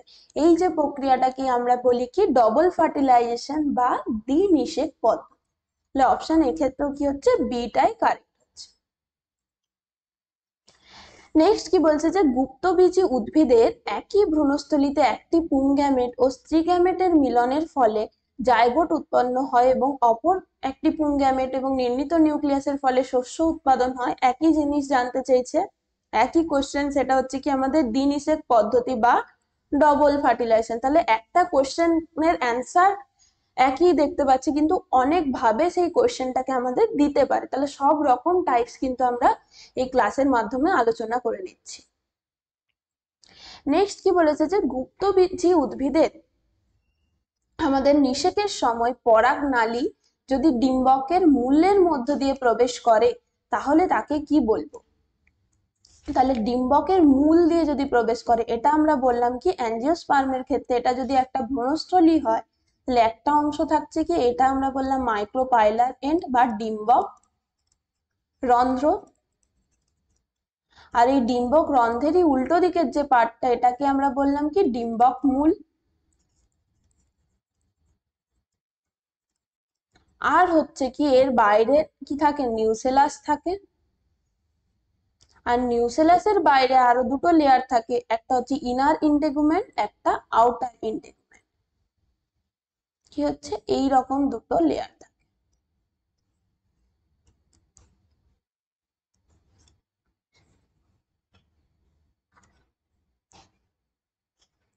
এগুলোকে বলছি কি আমরা ইন্টেগুমেন্ট। এগুলো হচ্ছে কি ইন্টেগুমেন্টস। তাহলে এইরকম ভাবে একটা যদি পরাগ নালী আসছে যেখান থেকে, যখনই সেটা হবে কি ডিম্বাশয়ের দিকে অগ্রসর হচ্ছে, এক হতে পারে এই পথ দিয়ে আসতে পারে, ডিম্বক রন্ধ্র দিয়ে প্রবেশ করতে পারে, এক হচ্ছে সে ডিম্বক রন্ধ্র দিয়ে পোলেন টিউবটা প্রবেশ করলো, এক নাম্বার। আরেক হতে পারে কি এই ডিম্বক মূল দিয়ে প্রবেশ করতে পারে, 2 নাম্বার। বা ডিরেক্টলি কি করতে পারে, এই যে ইন্টেগুমেন্টস লেয়ার গুলো যেগুলো ডিম্বক ত্বক বলছি, সেই ইন্টেগুমেন্টস লেয়ারকে ভেদ করতে পারে। এই 3টে কন্ডিশন আমরা দেখতে পারি। তাহলে এখানে আমাদের বলেছে কি যদি ভ্রূণস্থলীর মূল দিয়ে বা ডিম্বক মূল দিয়ে প্রবেশ করে তাহলে এই এন্ডটাকে আমরা বলছি কি চ্যালাজাল এন্ড। তাহলে চ্যালাজা দিয়ে যখন প্রবেশ করবে তাকে বলবো কি আমরা চ্যালাজোগ্যামি। ডিম্বক মূল দিয়ে হলে সেটা হবে কি চ্যালাজোগ্যামি। নেক্সট কি বলেছে যে যদি অগ্রপ্রান্তটা ডিম্বক রন্ধ্র দিয়ে ভেদ করে, তাহলে ডিম্বক রন্ধ্র মানে হচ্ছে কি পোর। এই যে ডিম্বক রন্ধ্রের কথা বলছি সেটা হচ্ছে কি আলটিমেটলি মাইক্রোপাইলার এন্ডে একটা কি থাকে পোর বা একটা গর্তের মতো অংশ থাকছে, তাহলে সেটা দিয়ে যখন প্রবেশ করবে তাকে বলবো কি পোরোগ্যামি। অপশন কি বি পোরোগ্যামি। তাহলে নামের মধ্যে ইজিলি মনে রাখতে হবে রন্ধ্র মানে কি একটা পোর, সেই পোর দিয়ে যখন প্রবেশ করবে সেটা হচ্ছে কি পোরোগ্যামি। আর কি বলেছে যদি ডিম্বক ত্বক ভেদ করে প্রবেশ করে তাহলে কি হবে, ডিম্বক ত্বক ভেদ করলে 3 নম্বর যে কন্ডিশনটা আমরা দেখলাম যদি ইন্টেগুমেন্টস দিয়ে প্রবেশ করে তাহলে তাকে কি বলবো মেসোগ্যামি। অপশন কি সি মেসোগ্যামি। কন্ডিশন কি এই 3টে কন্ডিশন দেখলাম। 1 নম্বর কন্ডিশনটা তাহলে হচ্ছে কি আমাদের পোরোগ্যামি, 2 নম্বরটা হচ্ছে চ্যালাজোগ্যামি, 3 নম্বরটা হচ্ছে কি মেসোগ্যামি। নেক্সট কি বলছে একটি গুপ্তবীজী উদ্ভিদের ক্ষেত্রে যদি রেণু মাতৃকোষের ক্রোমোজোম সংখ্যা 38 হয়, রেণু মাতৃকোষ মানে মেগাস্পোর বা মাইক্রোস্পোর, এখানে কি বলতে চাইছে আমাদের রেণু মাতৃকোষ মানে হচ্ছে মেগাস্পোর মাদার সেল আমরা ধরলাম, এটা যদি 2n, এটা হবে কি 2n, তাহলে 2n সমান যদি 38 হয় তাহলে কি বলতে চাইছে আমাদের শস্য কোষের ক্রোমোজোম সংখ্যা কত হবে, তাহলে শস্য কোষ সবসময় আমরা কি বললাম ডিপ্লয়েড, তাহলে 3n সমান কত আমাদের জানতে চেয়েছে। তাহলে 2n সমান 38 হলে আগে n সমান কত বার করি আমরা, তাহলে কি পেয়ে যাবো 3n সমান কত। তাহলে 2n সমান যদি 38 হয়, n সমান কত হচ্ছে 19, তাহলে 3n সমান কত হবে এটার মাল্টিপ্লাই 3 কত হচ্ছে 57 হবে, 57 অ্যান্সার। অপশন কি হচ্ছে সি। আরেকটা কোশ্চেন তোমাদেরকে এখানে দিলাম, এটা সবাই লিখবে। যদি মাইক্রোস্পোর মাদার সেল, মাইক্রোস্পোরাঞ্জিয়ামের মধ্যে মাইক্রোস্পোর মাদার সেল সেটা হয় কি 2n, সেটা সমান যদি আমরা বলে দিই যে 40, তাহলে পোলেন গ্রেনের প্লয়েড বা পোলেন গ্রেনের মধ্যে ক্রোমোজোম সংখ্যা কত, পোলেন গ্রেনের মধ্যে ক্রোমোজোম সংখ্যা কত, এটার অ্যান্সার সবাই লিখবে। অনেকে এটা ভুল করবে যে এটা মেল গ্যামেটোফাইট না এটা হচ্ছে কি মেল গ্যামেট, এটাও লিখবে এটা কি পোলেন গ্রেন হচ্ছে কি মেল গ্যামেটোফাইট না মেল গ্যামেট, আর তার প্লয়েডি কি সেটা n 2n না 3n, আর সেই ভিত্তিতেই আমরা বুঝে যাবো তার ক্রোমোজোম সংখ্যা কত। তাহলে মাইক্রোস্পোর মাদার সেলে যদি 40 হয় তাহলে পোলেন গ্রেনের ক্রোমোজোম সংখ্যা কত, এটা সবাই নিজেরা করবে। নেক্সট কি বলছে যে কোনো গুপ্তবীজী উদ্ভিদের যদি রেণু মাতৃকোষের ক্রোমোজোম সংখ্যা 24 হয় তাহলে শস্য কোষের ক্রোমোজোম সংখ্যা, একই কোশ্চেন আবার এখানে 2n সমান 24 বলে দিয়েছে, তার মানে n সমান হচ্ছে কত 12, 3n সমান কত হবে 36, একই কোশ্চেন দিয়েছে আবার সিম্পল। তাহলে শস্য নিউক্লিয়াসের ক্রোমোজোম সংখ্যা এখানে যে কোনো কিছু দিয়ে দিতে পারে, যে যদি রেণু মাতৃকোষের ক্রোমোজোম সংখ্যা এত হয় বলে দিল যে নিউসেলাসের ক্রোমোজোম সংখ্যা কত, নিউসেলাস মানে আমরা জানি 2n, তাহলে সেটাও কত হবে 24। এইভাবে যে কোনো কোশ্চেন কিন্তু প্লয়েডি দিয়ে তুলে দিতে পারে। নেক্সট কি বলছে যে মিওসিস ব্যতি রেখে যদি আমাদের রেণুধর যে উদ্ভিদ বা স্পোরোফাইট থেকে যদি ডিরেক্টলি আমাদের গ্যামেটোফাইট উদ্ভিদ তৈরি হয় সেই ঘটনাকে আমরা কি বলবো, সেই ঘটনা কি হবে মিওসিস হচ্ছে না মানে আমাদের যে মাইক্রোস্পোর মাদার সেল বা মেগাস্পোর মাদার সেল সেখান থেকে যে আমাদের মেল গ্যামেট বা ফিমেল গ্যামেট যে তৈরি হওয়ার প্রসেস কার মাধ্যমে হয়, গ্যামেট ফর্মেশন হচ্ছে কার মাধ্যমে মিওসিস হতে হচ্ছে। কিন্তু এই ক্ষেত্রে মিওসিস হবে না, ডিরেক্টলি এই যে মেগাস্পোর মাদার সেল বা মাইক্রোস্পোর মাদার সেল 2n যে সেলগুলো আছে সেগুলোই ডিরেক্টলি কি করছে আমাদের যে লিঙ্গধর উদ্ভিদ বা গ্যামেটোফাইট বা ভ্রূণ গঠন করতে পারছে ডিরেক্টলি, এখানে কোনো প্রকার জাইগোট ফর্মেশন হচ্ছে না, গ্যামেট ফর্মেশন হচ্ছে না, ডিরেক্টলি এই যে মাইক্রোস্পোর মাদার সেল বা মেগাস্পোর মাদার সেল এগুলোই কি করবে এমব্রায়ো তৈরি করছে, বা আমরা বলতে পারি কি যে লিঙ্গধর উদ্ভিদ গ্যামেটোফাইটিক যে সেল গুলো তৈরি করছে সেগুলো হবে কি অ্যাপোস্পোরি, মানে উইদাউট এই যে স্পোরোফাইটিক স্টেজ থেকে গ্যামেটোফাইটিক স্টেজে কোনো প্রকার মিওসিস ছাড়া যদি ঘটনাটা ঘটে তাহলে তাকে কি বলবো, অ্যাপোস্পোরি। নেক্সট কি বলছে, যে পদ্ধতিতে একটি বীজে একাধিক ভ্রূণ তৈরি হয় তাকে কি বলা হচ্ছে। একটা বীজের মধ্যে, একটা যদি বীজ ধরি, সাধারণত আমরা কি দেখি একটা বীজের মধ্যে একটাই ভ্রূণ, একটা বীজের মধ্যে কি হচ্ছে, একটা এমব্রায়ো স্যাক তৈরি হয়, একটা ওভিউলের মধ্যে একটা এমব্রায়ো স্যাক ফর্মেশন হয়, একটা ভ্রূণস্থলী তৈরি হচ্ছে, সেই একটা ভ্রূণস্থলী থেকে কি হচ্ছে, একটা ভ্রূণ তৈরি হচ্ছে। কিন্তু কিছু ক্ষেত্রে দেখবো আমরা এরকম একটাই বীজের মধ্যে একাধিক ভ্রূণ তৈরি হতে পারে। কখন, এই যে জাইগোটটা ফর্মেশন হলো, সেই জাইগোটটা যদি মাল্টিপ্লাই ডিভিশন করে করে কি করে, এমব্রায়ো তৈরি করে। কিন্তু কি হবে, একাধিক ভ্রূণ হবে। এই জাইগোটটা যদি, যেগুলো আমরা যদি দেখি টুইনস এর ক্ষেত্রে, যদি আমরা হিউম্যানের কথা বলি, কোনো অ্যানিমেলের কথা বলি, তাহলে কি হয়, জাইগোটটাই কি ভেঙে দুটো আলাদা আলাদা সেল করে দেয়। সেই দুটো আলাদা সেল থেকেই যে দুটো যে অর্গানিজম তৈরি হতে পারে, সেই ধরনের ঘটনাও হতে পারে যে জাইগোটটাই ডিভিশন হয়ে গেল, দিয়ে দুটো আলাদা আলাদা ভ্রূণ তৈরি করছে, একটা জাইগোট থেকেই দুটো এমব্রায়ো তৈরি হতে পারে। বা কি হতে পারে, যে এই যে আমরা বলছিলাম চারটে মেগাস্পোরের মধ্যে একটা মেগাস্পোর ফাংশনাল হচ্ছিল, দিয়ে সেটাই গিয়ে এমব্রায়ো তৈরি করছিল, কিন্তু সব ক্ষেত্রে যে এটাই পাবো এরকম না। কিছু ক্ষেত্রে কি দেখা যায় যে দুটো মেগাস্পোরও ফাংশনাল থাকতে পারে, বা সব মেগাস্পোর গুলোই ফাংশনাল থাকতে পারে। তাহলে এক একটা মেগাস্পোর থেকে এক একটা ভ্রূণ হচ্ছে। সেম ভাবে একটা ওভিউলের মধ্যে যে চারটে মেগাস্পোর থেকে দেখলাম কি, যে চারটেই এমব্রায়ো ফর্ম হতে পারে। যে কোনো কন্ডিশনে একটা বললাম কি, যে এমব্রায়ো জাইগোটের ডিভিশনের ফলে একাধিক এমব্রায়ো তৈরি হতে পারে, বা যে প্রথমেই যে মেগাস্পোর গুলো বা স্ত্রীরেণু যেগুলো ছিল, স্ত্রীরেণু কোষগুলো তিনটে আলাদা করে নষ্ট হলো না, সমস্ত গুলোর থেকে একটা করে যদি ভ্রূণ তৈরি হয়, এই কন্ডিশনকে কি বলি আমরা, পলি এমব্রায়োনি বা বহু ভ্রূণতা, পলি এমব্রায়োনি। নেক্সট কি বলেছে, এই যে বহু ভ্রূণতা কার ক্ষেত্রে দেখা যায়। বহু ভ্রূণতা বা বহু বীজ ভ্রূণতাও অনেক জায়গায় থাকে, এই টার্মটাই বেশি আমরা দেখবো। পলি এমব্রায়োনি কারদের ক্ষেত্রে পাবো, এই যে ঘটনাটা কার ক্ষেত্রে দেখতে পাই আমরা, লেবু জাতীয় যে ফলগুলো, কমন এক্সাম্পল মনে রাখতে হবে সাইট্রাস। অনেক সময় লেবু জাতীয় ফল না বলে আমাদের যে সাইট্রাস স্পিসিস বলে দিতে পারে, এরকম বলে দিতে পারে যে বহু ভ্রূণতা কার ক্ষেত্রে দেখা যায়। মনে রাখতে হবে বিভিন্ন যে সাইট্রাস ফ্রুটস গুলো আছে তাদের ক্ষেত্রে আমরা এই ধরনের কন্ডিশন দেখতে পাবো। নেক্সট কি বলছে, যে গুপ্তবীজী উদ্ভিদের ডিম্বাশয়ের অনিষিক্ত ডিম্বাণু থেকে নিষেক ছাড়াই যদি বীজবিহীন ফল উৎপন্ন হওয়ার পদ্ধতিকে কি বলে। তাহলে এই টার্মটার সাথে আমরা সবাই পরিচিত, বীজবিহীন ফল উৎপন্ন।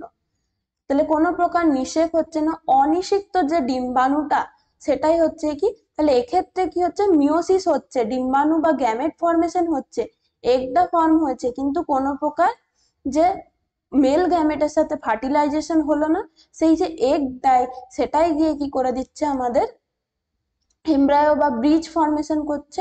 সরি, এখানে বীজ তৈরি হবে না, তাহলে এই এগটার থেকেই কি হবে, এখানে উইদাউট ফার্টিলাইজেশন সেটা হচ্ছে কি ফ্রুট পরিণত হচ্ছে, কোনো প্রকার সিড ফর্মেশন হবে না, সিড তৈরি হবে না এটার ক্ষেত্রে। ডিরেক্টলি এই যে এগ সেলটার থেকে উইদাউট ফার্টিলাইজেশন সেটা কি করবে, ফ্রুট তৈরি করছে।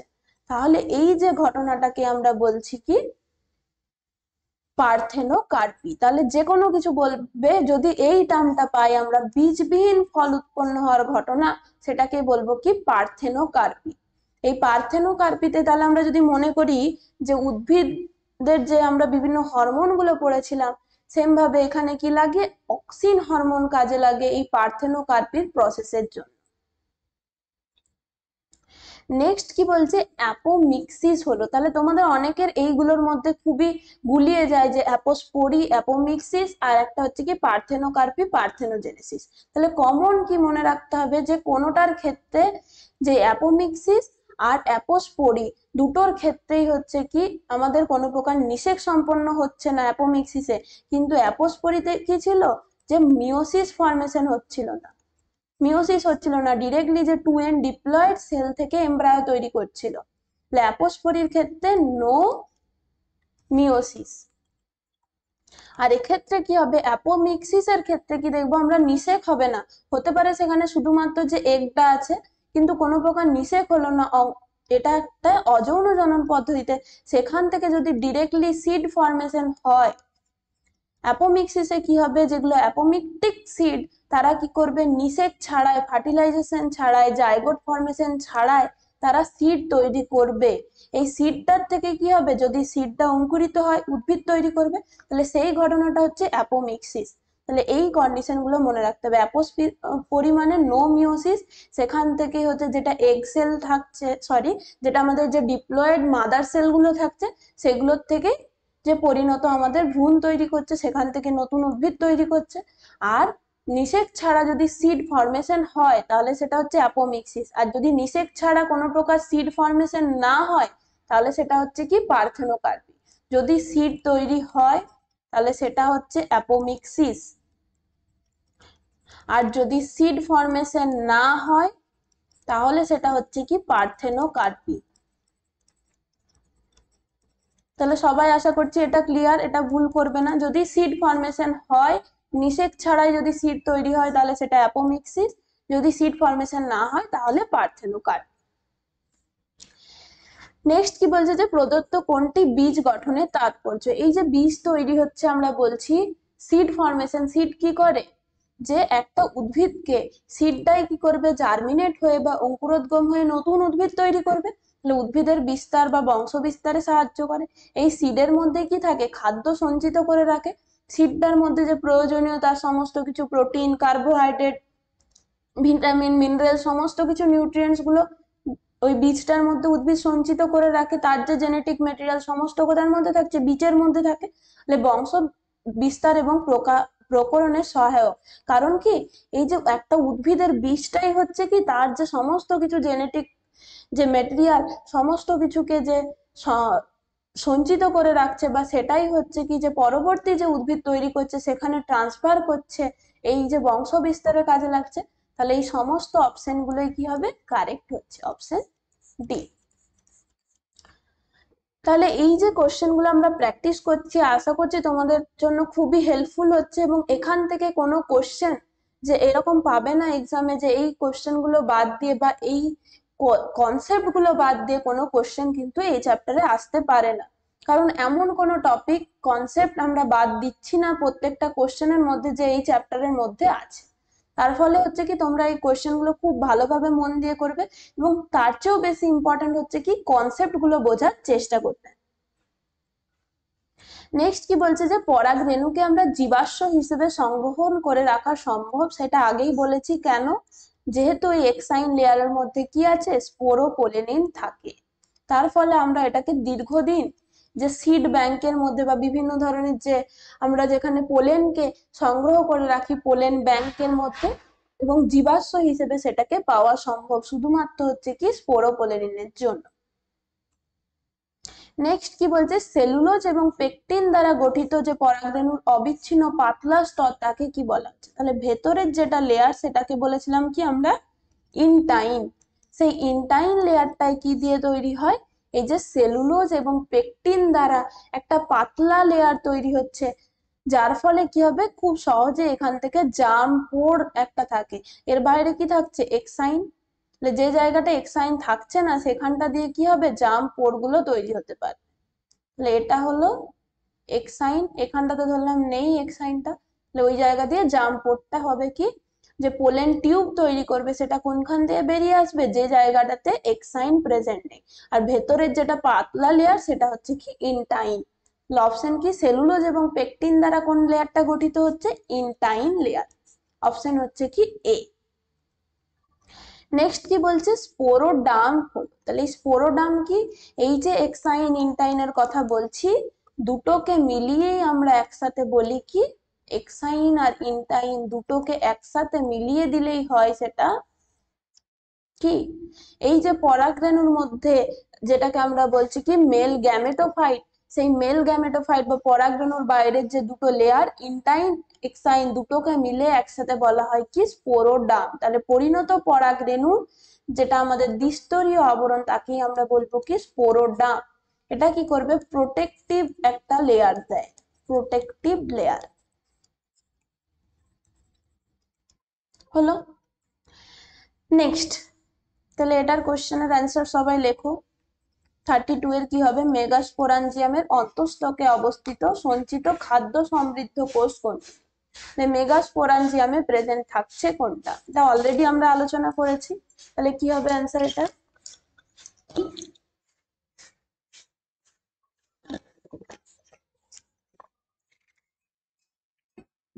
মেগাস্পোরাঞ্জিয়াম মানে হচ্ছে কি ওভিউল। এই ওভিউলের বাইরে যেটা থাকছে সেটাই হচ্ছে কি আমাদের মেগাস্পোরাঞ্জিয়ামের বাইরের যেটা লেয়ার। তাহলে সেটা কি হবে? ভ্রূণ পোষক কলা বা নিউসেলাস লেয়ার। সেম ভাবে যদি আমরা মাইক্রোস্পোরাঞ্জিয়ামের বাইরের লেয়ার বলি তাহলে কি থাকবে? সেটারও একটা কিন্তু নাম আছে। এটা সবাই লেখো কমেন্ট সেকশনে দেখি। যে মেগাস্পোরাঞ্জিয়ামের বাইরে যে খাদ্য সমৃদ্ধ কোষকে আমরা বলছি কি নিউসেলাস। সেম ভাবে হচ্ছে যদি আমরা বলি মাইক্রোস্পোরাঞ্জিয়াম, সেই মাইক্রোস্পোরাঞ্জিয়ামের বাইরেও এরকম একটা লেয়ার থাকে, তাকে কি বলে? মাইক্রোস্পোরাঞ্জিয়ামের বাইরে যে লেয়ারটা থাকে সেখানে একটা জিনিস মনে রাখতে হবে, কি হয়? প্রচুর পরিমাণে আমাদের যে নিউক্লিয়াস প্রেজেন্ট থাকে, এনার্জি ডেন্সড একটা টিস্যু, যেগুলো কি করবে? নিউট্রিশন সাপ্লাই দেয় কাকে? মাইক্রোস্পোরাঞ্জিয়ামকে। কি হবে অ্যান্সার? ট্যাপেটাম। এটাও একটা কোশ্চেন। তাহলে ট্যাপেটামটা হচ্ছে কি মাইক্রোস্পোরাঞ্জিয়ামের বাইরের কাভারিং। নেক্সট কি বলছে? গুপ্তবীজী উদ্ভিদের ক্ষেত্রে বা অ্যাঞ্জিওস্পার্মের ক্ষেত্রে যে স্ত্রীলিঙ্গধর উদ্ভিদের গঠনের সঠিক ক্রম কোনটি? স্ত্রীলিঙ্গধর উদ্ভিদ কিভাবে তৈরি হচ্ছে? তাহলে এই প্রসেসটা যদি আমরা একটুখানি দেখি তাহলে কি দেখব? এই যে আমরা পড়লাম বাইরে আছে কি নিউসেলাস, তার ভেতরে আছে কে? ওভিউল। এটা হলো। এক্ষেত্রে আমরা কি দেখবো? এটা ধরলাম মাইক্রোপাইলার এন্ড। তাহলে যখনই এই যে স্ত্রী রেণু কোষগুলো তৈরি হচ্ছে তারা কি হবে? এই যে নিউসেলাস লেয়ার থেকে এই মাইক্রোপাইলার এন্ডের একটা সেল বড় সাইজে আকারে বড় হচ্ছে এবং সেটাই পরিণত হয়ে কি করে? ডিম্বকের মধ্যে। তাহলে নিউসেলাসের যে সেলগুলো থাকে, সবসময় এই টার্মটা প্রথমে মনে রাখতে হবে, কি প্রথম স্টেপটাই হচ্ছে কি নিউসেলাসের একটা কোষ, যেটা হবে কোথার থেকে? ডিম্বক রন্ধ্রের দিকে অবস্থিত একটা কোষ, যেটা ম্যাচিওর হবে এবং সেটা আকারে বৃদ্ধিপ্রাপ্ত হয়ে কি করে? যে পরিণত মেগাস্পোর মাদার সেল এমএমসি গঠন করে 12। দিয়ে সেই এমএমসি মেগাস্পোর মাদার সেল কি করবে? মিওসিস করবে, দিয়ে কি করবে? 4টে মেগাস্পোর তৈরি করবে। এই 4টে মেগাস্পোর থেকে এগুলো হচ্ছে কি এন। 4টে মেগাস্পোর থেকে একটা যদি মেগাস্পোর আমরা নিই, সেই একটা মেগাস্পোর কি করে? একটা মেগাস্পোরই পরিণত যে আমাদের ভ্রূণস্থলী গঠনে বা এমব্রায়ো স্যাক ফরমেশনে কাজে লাগছে। তাহলে এটাই হচ্ছে কি আমাদের ফিমেল গ্যামেটোফাইট আমরা বলতে পারি। তাহলে এখানে আমাদের যে স্ত্রীলিঙ্গধর উদ্ভিদটাই হচ্ছে কি কিভাবে তৈরি হচ্ছে তার প্রসেস জানতে চেয়েছে। তাহলে পরপর স্টেপ কি? প্রথমে যে ভ্রূণ পোষকের কলা বা নিউসেলাসের যে সেল আছে সেটাই পরিণত প্রাপ্ত হয়ে স্ত্রীরেণু মাতৃকোষ তৈরি করবে, দিয়ে 4টে মেগাস্পোর বা স্ত্রীরেণু টেট্রাড গঠন করবে, দিয়ে সেই একটা যে ফাংশনাল স্ত্রীরেণু, সে একটা ফাংশনাল স্ত্রীরেণুই কি করে? আমাদের স্ত্রীলিঙ্গধর উদ্ভিদ গঠনে হেল্প করে। এই পুরো প্রসেসটাতে আমরা কি দেখছি? অপশন সিটাই একমাত্র আমাদের এখানে কারেক্ট আছে। সবসময় প্রথম আসবে কে? আমাদের ভ্রূণ পোষক কলা থেকে প্রসেসটা স্টার্ট হবে। নেক্সট কি বলছে? একটি আদর্শ ভ্রূণস্থলীতে কি কি থাকবে? তাহলে একটি আদর্শ যদি আমরা ভ্রূণস্থলীর কথা বলি তাহলে যে এই যে 7 সেল আর 8 নিউক্লিয়েট স্টেজ এটা থাকবে, এটাকেই বলছি কি আমরা আদর্শ ভ্রূণস্থলী। তাহলে 7 সেল মানে কি 7টা সেল থাকতে হবে। কি কি থাকবে? এক হচ্ছে আমাদের ডিম্বাণু থাকতে হবে, সহকারী কোষ। ডিম্বাণুর সংখ্যা কটা? একটা। সহকারী কোষ বা সাইনার্জিস হচ্ছে 2টো, প্রতিপাদক কোষ হচ্ছে 3টে, আর পোলার নিউক্লিয়াস মানে কি এই যে দুপ্রান্ত থেকে যে 2টো পোলার নিউক্লিয়াস এসে মাঝখানে যুক্ত হয়ে যে সেন্ট্রাল নিউক্লিয়াস গঠন করছিল সেগুলোকে আমরা বলছি কি পোলার নিউক্লিয়াস। তাহলে পোলার নিউক্লিয়াসের সংখ্যা কটা? 2টো। তাহলে টোটাল হচ্ছে আমরা কি পাচ্ছি? 3 3 6 2 8, 8টা নিউক্লিয়েটেড স্টেজ পাচ্ছি আর 7 সেল স্টেজ। তাহলে এটাকেই বলছি কি আমরা একটা আদর্শ ভ্রূণস্থলী। নেক্সট কি বলছে, অটোগ্যামি বলতে বোঝায়। অটোগ্যামি মানে আমরা অলরেডি জানি কি, যে একই ফুলের পরাগরেণু থেকে যদি ওই ফুলেরই গর্ভমুণ্ডে স্থানান্তর হয় তাকে বলবো কি অটোগ্যামি। এক্ষেত্রে কোনটা হবে, অপশন বি কারেক্ট। নেক্সট 36 এর কোশ্চেনটা কি বলছে, যে একটা যদি আমাদের অ্যালোগ্যামি আর জেনোগ্যামির মধ্যে দুটো দিয়েছে, মানে এটার যেগুলো আমরা ডেসক্রিপশন গুলো কার্ড দেওয়া আছে অ্যালোগ্যামি, আর এগুলো হচ্ছে কি জেনোগ্যামির ডেসক্রিপশন, সবগুলোই কি সঠিক আছে কিনা আমাদের জানতে চেয়েছে। তাহলে অ্যালোগ্যামি মানে কি, অ্যালোগ্যামির মধ্যে দুটোই পড়ে। অ্যালোগ্যামির মধ্যে কে কে পড়ে, অটোগ্যামি বাদ দিয়ে যেগুলো গেইটেনোগ্যামি আর হচ্ছে কি গেইটেনোগ্যামি আর আমাদের যে জেনোগ্যামি, দুটোই কি অ্যালোগ্যামির মধ্যে পড়ে। তাহলে দুটোর যে ক্যারেক্টারিস্টিক সবগুলোকে আমরা অ্যালোগ্যামির মধ্যে বলতে পারি। তাহলে একই গাছের ভিন্ন ফুলে যেতে পারে বা ভিন্ন গাছের ভিন্ন ফুলে যেতে পারে, তাহলে দুটো কন্ডিশনকেই আমাদের একসাথে বলছি আমরা অ্যালোগ্যামি, তাহলে এটা ঠিক আছে। অ্যালোগ্যামি দ্বারা জেনোগ্যামি এবং গেইটেনোগ্যামি দুটোই পসিবল, এটাও ঠিক আছে। আর অ্যালোগ্যামির উদাহরণ কুমড়ো, কুমড়ো ফুলের ক্ষেত্রে আমরা দেখতে পাই, তাহলে এই দিকটা ঠিক আছে পুরো। সেম ভাবে জেনোগ্যামির ক্ষেত্রে কি, যে ভিন্ন গাছের ভিন্ন ফুলে হবে সেটা জেনোগ্যামি, অলরেডি আমরা পড়েছি। আর জেনোগ্যামির ক্ষেত্রে শুধুমাত্র কি ইতর পরাগযোগ পসিবল। তাহলে দুটোই কন্ডিশনই আমরা সব কটাই কি পাচ্ছি সঠিক, সব কটি কি আছে সঠিক। অপশন এই যে 1 2 3 সবগুলো, উদাহরণটাও কি এক্ষেত্রে ঠিক আছে, জেনোগ্যামি আমরা যদি ম্যাঙ্গো যে প্ল্যান্ট আছে সেক্ষেত্রে জেনোগ্যামি পাই। তাহলে অপশন কি হচ্ছে এখানে এ, সব কটা কন্ডিশনই আমাদের পুরোপুরি কারেক্ট। নেক্সট কি বলছে, যে স্বপরাগযোগে উৎপন্ন উদ্ভিদের অভিযোজন ক্ষমতা কম হয় এবং জীবের অভিব্যক্তিতে কোনো ভূমিকা থাকে না, এটা ঠিক আছে। আর কি বলেছে, স্বপরাগযোগে কোনো নতুন বৈশিষ্ট্যযুক্ত উদ্ভিদ সৃষ্টি হয় না, এদের রোগ প্রতিরোধ ক্ষমতাও কম হয়, দুটোই ঠিক আছে। তাহলে অ্যাসারশন রিজন দুটোই ঠিক, এবং যে রিজনটা হচ্ছে কি অ্যাসারশনের কারেক্ট আমাদের এক্সপ্লানেশন, তাহলে দুটি সঠিক এবং সঠিক ব্যাখ্যা দেয়। অপশন কি হচ্ছে এ। তাহলে এগুলো ছিল কি আমাদের ইতর পরাগযোগের, যে এটার ক্ষেত্রে বলেছে কম হয়, তাহলে এগুলোর যে যখনই আমরা ইতর পরাগযোগ ঘটাবো তাহলে এগুলোর যে অভিযোজন ক্ষমতাকে আমরা বাড়াতে পারবো, বাকি সমস্ত যে নতুন রোগ প্রতিরোধ ক্ষমতা যুক্ত উদ্ভিদ তৈরি করতে পারবো। তাহলে পুরোপুরি কি বললাম, উল্টো প্রসেসটা। তাহলে কি বলছে, প্রদত্ত কোন বৈশিষ্ট্যগুলি ইতর পরাগযোগের, কোনটি ভুল বলতে চাইছে। আচ্ছা, তাহলে ইতর পরাগযোগের তুলনায় সফলতা অনেক বেশি, এটা ঠিক আছে। যেহেতু পরাগরেণুর অপচয় কম হবে স্বপরাগযোগের ক্ষেত্রে, আমাদের যে possibility of pollination is more, এটা ঠিক আছে। পরাগযোগে বাহক নির্ভরশীল প্রক্রিয়া নয়, এটাও ঠিক আছে।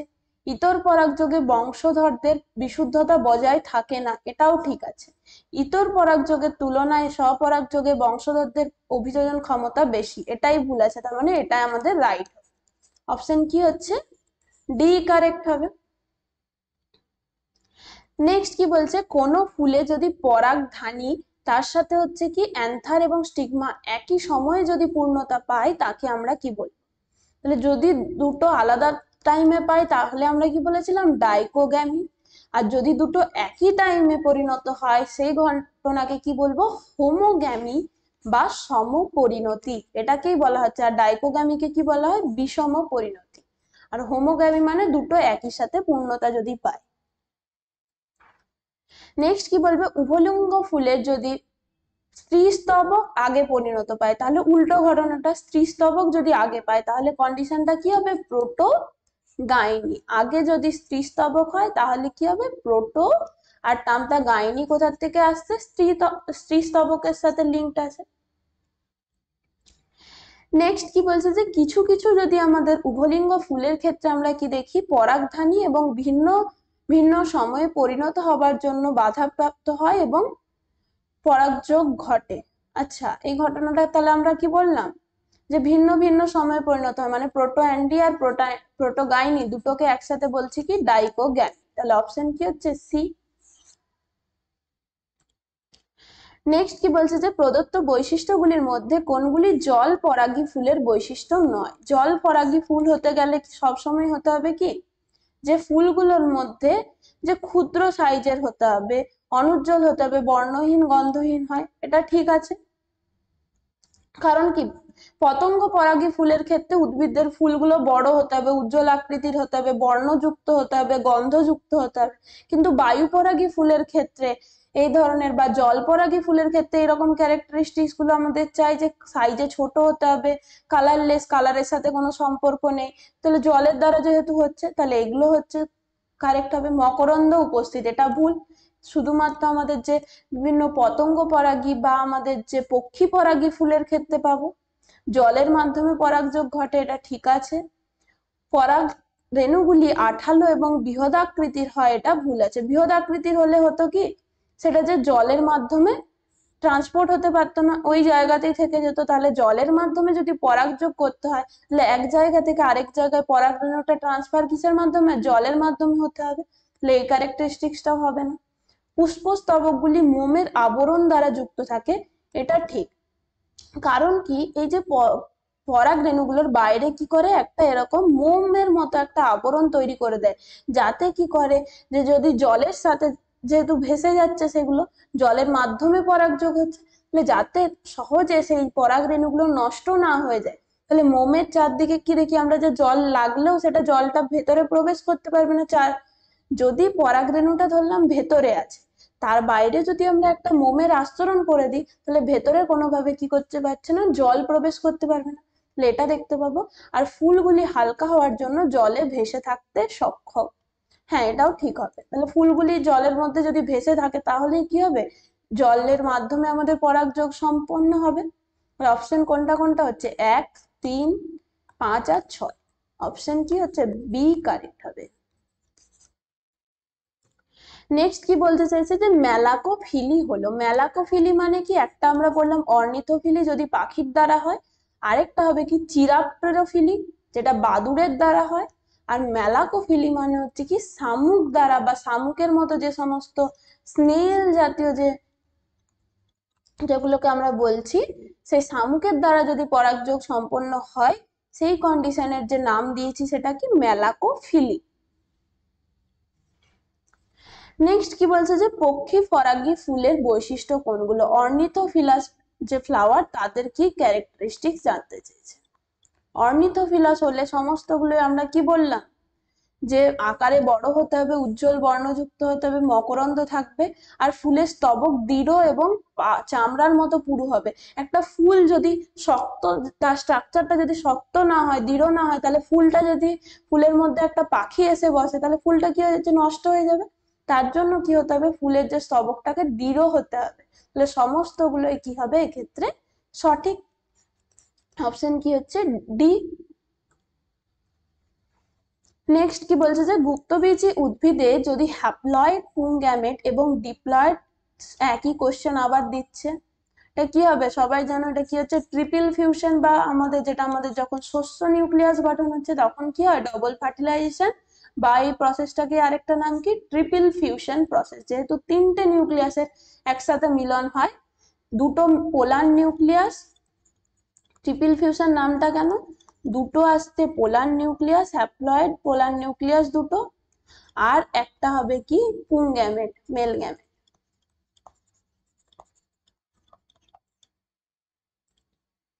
নেক্সট কি বলছে, যে ব্যক্তবীজী উদ্ভিদের শস্য হলো। তাহলে গুপ্তবীজী উদ্ভিদের ক্ষেত্রে, অ্যাঞ্জিওস্পার্মের ক্ষেত্রে আমরা কি পেলাম, শস্য হচ্ছে ট্রিপ্লয়েড। কিন্তু ব্যক্তবীজী উদ্ভিদ যারা, জিমনোস্পার্মের ক্ষেত্রে আমরা কি পাবো, তাদের ক্ষেত্রে এই যে মেগাস্পোর তৈরি হয়েছিল, মেগাস্পোর থেকে কি করে, এন হ্যাপ্লয়েড যে মেগাস্পোর, সেগুলোই কি করে, এন্ডোস্পার্ম গঠন করে। জিমনোস্পার্ম যে উদ্ভিদগুলো, তাদের ক্ষেত্রে শস্যটা ডিরেক্টলি এই যে হ্যাপ্লয়েড মেগাস্পোর গুলো আছে বিফোর ফার্টিলাইজেশন। অ্যাঞ্জিওস্পার্মের ক্ষেত্রে আমরা কি দেখছিলাম, যে ফার্টিলাইজেশনের পরে জাইগোট তৈরি হচ্ছে, আর তার সাথে সাথে হচ্ছে কি একই সাথেই যে শস্য নিউক্লিয়াসও তৈরি হচ্ছে। কিন্তু জিমনোস্পার্মের ক্ষেত্রে কি দেখবো, যে ফার্টিলাইজেশনের আগেই ডিরেক্টলি এই যে মেগাস্পোর হ্যাপ্লয়েড থেকেই শস্য নিউক্লিয়াস তৈরি হয়। তাহলে ব্যক্তবীজী উদ্ভিদের ক্ষেত্রে শস্য কি হবে, হ্যাপ্লয়েড প্রকৃতির হবে এন, তাহলে অপশন কি হবে বি। নেক্সট কি বলছে, কিছু কিছু একবীজপত্রী উদ্ভিদের ক্ষেত্রে যে প্রকার শস্যে প্রাথমিক শস্য নিউক্লিয়াসটি বিভাজিত হওয়ার সঙ্গে সাইটোকাইনেসিস ঘটে তাকে বলে।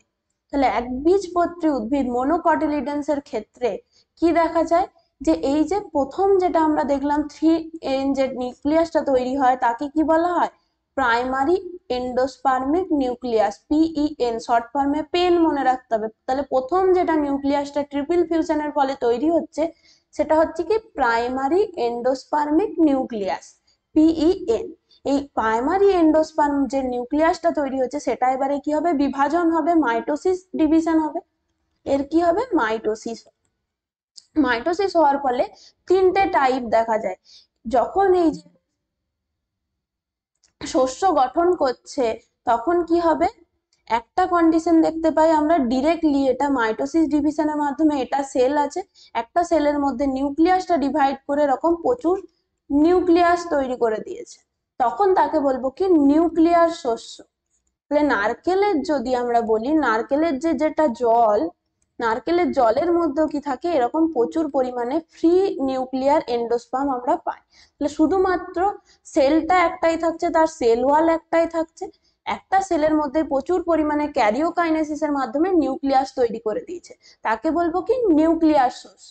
আর যদি হয়, যদি এরকম একটা ধরলাম প্রাইমারি যে এন্ডোস্পার্মিক নিউক্লিয়াস আছে তার ডিভিশন হলো, নিউক্লিয়াসটারও ডিভিশন হলো, সাথে আরেকটা করে সেল ওয়াল ফর্মেশন করে দিলে, এরকম দুটো সেল তৈরি করছে, একটা যে প্রাইমারি নিউক্লিয়াস ছিল তার নিউক্লিয়াসেরও ডিভিশন হলো, সাথে সাথে সেল ওয়াল ফর্ম করে দুটো আলাদা সেল তৈরি করে দিল, তখন তাকে বলবো কি সেলুলার শস্য। আর হচ্ছে কি হ্যালোবিয়াল শস্য।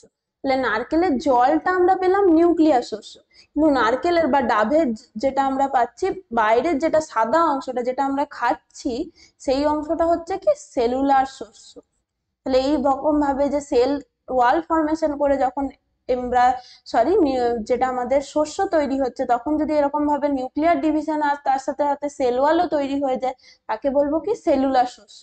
আর হ্যালোবিয়ালের ক্ষেত্রে দুটো একই সাথে হবে, দুটো একই সাথে হবে মানে কি, কিছুটা এরকম যে ফ্রি নিউক্লিয়ার ডিভিশনও হবে, আবার কিছুটা হচ্ছে কি এরকম সেল ওয়ালও ফরমেশন হবে, দুটো মিক্সড কন্ডিশনটা আমরা পাবো কোথায়, হ্যালোবিয়াল শস্যের ক্ষেত্রে। তাহলে আমাদেরকে এখানে কি জানতে চাইছে, যে শুধুমাত্র যে নিউক্লিয়াসটি বিভাজিত হওয়ার সঙ্গে সঙ্গেই সাইটোকাইনেসিস হয়, সাইটোকাইনেসিস মানে কি এরকম দুটো আলাদা আলাদা সেল তৈরি করে দেয়, সেটা কার ক্ষেত্রে পাবো, সেলুলার শস্যের ক্ষেত্রে। সেলুলার শস্যের ক্ষেত্রে এরকম দুটো আলাদা আলাদা সেল তৈরি হবে এবং সেলগুলো কি করবে, যে প্রত্যেকটাই এরকম ভাবে যে আলাদা করে সেল ওয়াল তৈরি করে দেবে। তাহলে আশা করছি এটা ক্লিয়ার। তাহলে নেক্সট কোশ্চেন 48-এর কোশ্চেনটা কি বলছে, যে যে সকল ফল ফুলের ডিম্বাশয় এবং অন্যান্য আনুষঙ্গিক অংশ থেকে উৎপত্তি লাভ করে তাকে বলে। তাহলে আমরা নর্মালি কি জানি যে ওভারিটা আফটার ফার্টিলাইজেশন ফ্রুটে তৈরি করছে, কিন্তু কিছু কিছু ক্ষেত্রে দেখা যাচ্ছে ওভারিটা কোথায় থাকে, এটা হচ্ছে না, তার নিচে কি থাকে থ্যালামাস বা পুষ্পাক্ষ, তার উপরে কি থাকে এখানে ওভারি, তারপর হচ্ছে কি স্টিগমা স্টাইল ওভারি, তাহলে গর্ভমুণ্ড, গর্ভদণ্ড, এটা হচ্ছে কি গর্ভাশয়, আর এটা হচ্ছে কি পুষ্পাক্ষ বা থ্যালামাস।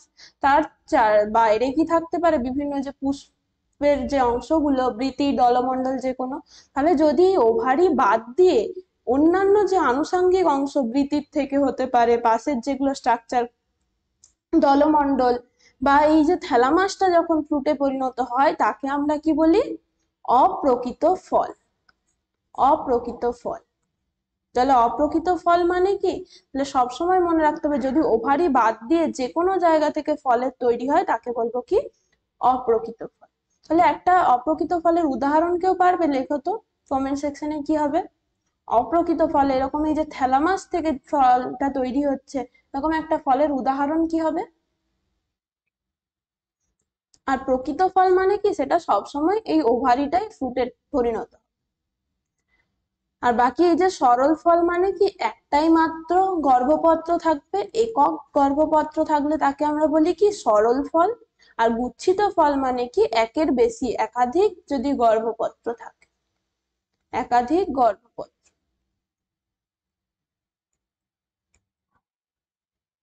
একাধিক গর্ভপাত্র থাকলে তাকে বলবো কি আমরা গুচ্ছিত ফল। তাহলে একটা অপ্রকৃত ফলের উদাহরণ কি হবে? আমরা যে আপেল খাই, আপেল, তারপরে হবে কি স্ট্রবেরি, এই সমস্ত গুলোই হচ্ছে কি এক একটা এরকম অপ্রকৃত ফলের উদাহরণ। নেক্সট কি বলছে, যে সকল ফল শুধুমাত্র ফুলের ডিম্বাশয় থেকে উৎপত্তি লাভ করে, অন্য কোনো গঠন বা অন্য কোনো স্তবক এটাতে নেয় না, অংশ নেয় না, তাহলে তাকে কি বলবো আমরা? প্রকৃত ফল। প্রকৃত ফল মানে কি সব সময় যে যদি ওভারিটা ডিরেক্টলি যে ফ্রুটে পরিণত হয় তাহলে তাকে বলবো আমরা কি? প্রকৃত ফল। নেক্সট কি বলছে যে একটি আদর্শ বীজের বাইরে অপেক্ষাকৃত স্থূল এবং শক্ত যে স্তকটাকে আমরা কি বলবো, এবং ভেতরের একটা লেয়ার থাকছে, তাহলে এটা ধরলাম একটা আমরা বীজ। তাহলে এই বীজটা হবে কি? ডিম্বকটা পরিণত হয়েছে বীজে। তাহলে ডিম্বকের বাইরে কি ছিল? দুটো, যেরকম ডিম্বক ত্বক ছিল দুটো, একটা আউটার ইন্টেগুমেন্ট একটা ইনার ইন্টেগুমেন্ট, সেরকম ভাবে একটা বীজের বাইরেও কি থাকবে? এরকম একটা হচ্ছে কি ইনার লেয়ার থাকবে, একটা হচ্ছে কি আউটার লেয়ার, আউটার লেয়ার থাকবে। ইনার লেয়ারটাকে আমরা বলছি কি? টেগম্যান। আর আউটারটা হচ্ছে কি? টেস্টা। টেস্টা। তাহলে যেটা হচ্ছে কি আমাদের কি ছিল? আউটার ইন্টেগুমেন্ট যেটা ছিল, যেটা বাইরের ডিম্বক ত্বক ছিল, সেটাই কিসে রূপান্তরিত হচ্ছে? টেস্টাতে বা বাইরের বীজত্বকে। আর যেটা ভেতরের ডিম্বক ত্বক ছিল সেটা রূপান্তরিত হচ্ছে কিসে? টেগম্যান। তাহলে এটা কোনটা হবে? অপশন কোনটা? ডি। এক নম্বরটা আমাদের বলতে চাইছে তো ভেতরটা জানতে চাইছে এক নাম্বার, না সরি বাইরেরটা জানতে চাইছে এক নাম্বার, মানে টেস্টাটা বাইরে আর টেগম্যানটা হচ্ছে কি ভেতরে, তাহলে অপশন ডিটাই কারেক্ট হচ্ছে।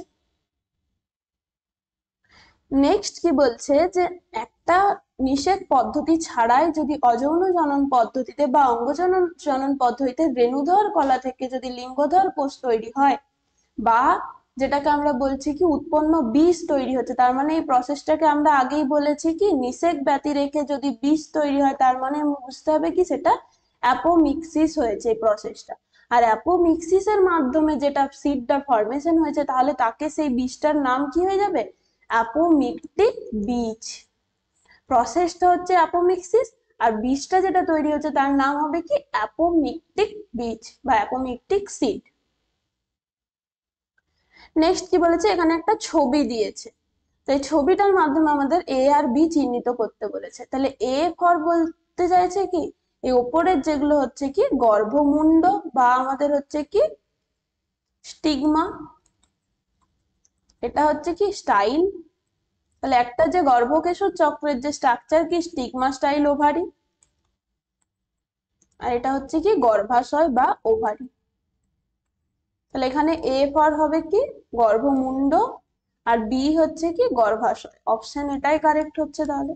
আর গর্ভদণ্ড যদি বলতো তাহলে কি হতো? এটা স্টাইল, মাঝখানের এই যে লম্বা অংশটা, আর ওভারির নিচের যে অংশটা থাকছে এইরকম যেটা অংশটা, এটা হচ্ছে কি আমাদের পুষ্পাক্ষ বা এটাকে বলছি কি থ্যালামাস।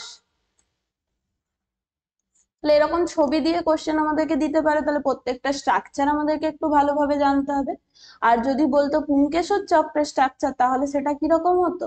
ওপরে এরকম একটা পুংকেশর থাকে, আর এখানটা কি থাকছে? পুংদণ্ড, অ্যান্থার, আর হচ্ছে কি এটা স্টেমেন।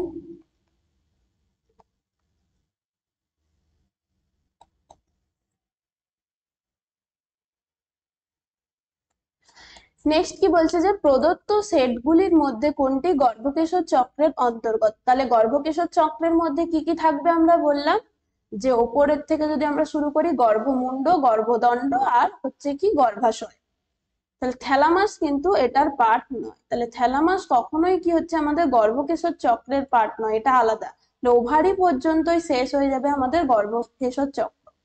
তাহলে ডিম্বক হবে, গর্ভাশয় হবে, ভ্রূণস্থলী হবে, ট্যাপেটাম কি থাকে না গর্ভকেশর চক্রের অংশ না, এটা বললাম কোথায় থাকে? আমাদের যে মাইক্রোস্পোরাঞ্জিয়ামে থাকে, বা আমরা বলতে পারি কি পরাগধানীর মধ্যে থাকে। পরাগধানীর মধ্যে কি পাবো আমরা? ট্যাপেটাম পাবো। তাহলে এই অপশনটাও ভুল, এটাও ভুল, দুটো পেয়ে গেলাম। এখানে বলেছে পুংকেশর বা স্টেমেন যেটা আমরা বলছি, তাহলে স্টেমেন হচ্ছে, সরি এখানটা আমার ভুল হলো, যে অ্যান্থার, এটা হচ্ছে কি পুরো স্ট্রাকচারটাকে আমরা বলছি স্টেমেন। এই পুরোটাকে যেটা আমরা পুংকেশর চক্র, সেটা পুরোটা হচ্ছে কি স্টেমেন। আর এই জায়গাটা যেটাগুলো হচ্ছে কি পুংদণ্ড, এটা হচ্ছে পুংদণ্ড, আর এটা হচ্ছে কি পরাগধানী বা অ্যান্থার। এটাকে বলছি অ্যান্থার, এটা হয়ে যাচ্ছে কি পুংদণ্ড। নেক্সট কি বলছে, তাহলে এখানের মধ্যে কোনগুলো হচ্ছে আমাদের গর্ভকেশর চক্রের মধ্যে কি থাকছে, স্টিগমা থাকবে, তারপরে হচ্ছে কি স্টাইল এখানে নেই। আর এই যে যদি আমরা গর্ভাশয়ের যদি ডিটেল স্ট্রাকচার দেখি, তাহলে এটা ওভারি যদি হয়, এই ওভারির মধ্যে কি থাকে, এরকম প্লাজেন্টা বা অমোরা প্রেজেন্ট থাকে। সেটা এরকম হতে পারে, বিভিন্ন আমরা যদি প্লাজেন্টেশন দেখি, এরকম মার্জিনাল হতে পারে বা এরকম মিডিয়াল হতে পারে। কিছু কিছু থাকে কি প্লাজেন্টা এরকম মাঝ বরাবর থাকছে, প্লাজেন্টা থেকে কি হয়, ওভিউলস গুলো এরকম ভাবে যুক্ত থাকে। তাহলে যে কোনো জায়গায় ওভারির মধ্যে কি থাকবে, প্লাজেন্টা বা অমোরা প্রেজেন্ট থাকে, এই অমোরার সাথে কি হবে, ওভিউল গুলো এইভাবে যুক্ত থাকে। তাহলে প্লাজেন্টা থাকবে বা অমোরা থাকবে, আর ওভিউল তো অলরেডি থাকছে, আর এই ওভিউল গুলোর মধ্যে কি থাকছে, ভ্রূণস্থলী। তাহলে পুরোটাই হচ্ছে কি গর্ভাশয়ের পার্ট। তাহলে গর্ভকেশর চক্রের মধ্যে এই সমস্ত গুলোকেই আমরা পাবো। নেক্সট কি বলছে, একটি আদর্শ পরাগধানী বা অ্যান্থার হলো। তাহলে এই যেটা আমরা স্ট্রাকচারটা পড়লাম উপরে, এটার স্ট্রাকচারটাকে আমাদের ডিটেলসে জানতে চেয়েছে। তাহলে এটা দেখছি কি মাঝখানে এরকম একটা ভাঁজ মতো অংশ হয়েছে, তার জন্য একে আমরা বলবো কি দুটো আলাদা আলাদা প্রকোষ্ঠ, বাইলোবড।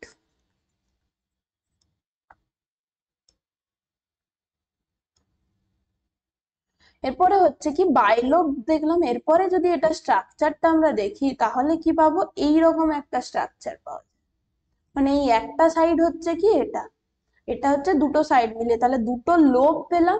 আবার এই একটা লোবের মধ্যে যদি দেখি আমরা, স্ট্রাকচারটা হয় কি এই রকম টাইপের, তাহলে চারটে হয় কি থিকা থাকে, টেট্রা থিকাস বলছে, টেট্রা থিকাস। তাহলে এই যে এক একটা গোল গোল সাইডে অংশ পাচ্ছি, এগুলোকে বলছি কি আমরা থিকা। তাহলে চারটে থিকা পাচ্ছি, তার জন্য হচ্ছে কি টেট্রা থিকাস।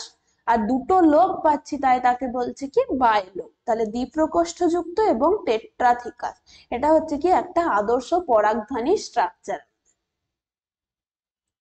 নেক্সট কি বলছে, যে কোনটি একটি আদর্শ পরাগথলিকে সুরক্ষা প্রদান করে। তাহলে একটি পরাগথলি বা পরাগধানী, সেটা হচ্ছে কি আমাদের এই যে স্ট্রাকচারটা আমরা দেখলাম, বাইলোব টেট্রাথিকা স্ট্রাকচার। বাইলোব টেট্রাথিকা স্ট্রাকচারের এই যে এক একটা থিকায়, এক একটা থিকাতে কি থাকবে, এক একটা করে এরকম মাইক্রোস্পোরাঞ্জিয়াম প্রেজেন্ট থাকবে। তাহলে চারটে যদি থিকা হয়, চারটে সাইডে এরকম করে চারটে মাইক্রোস্পোরাঞ্জিয়াম থাকছে।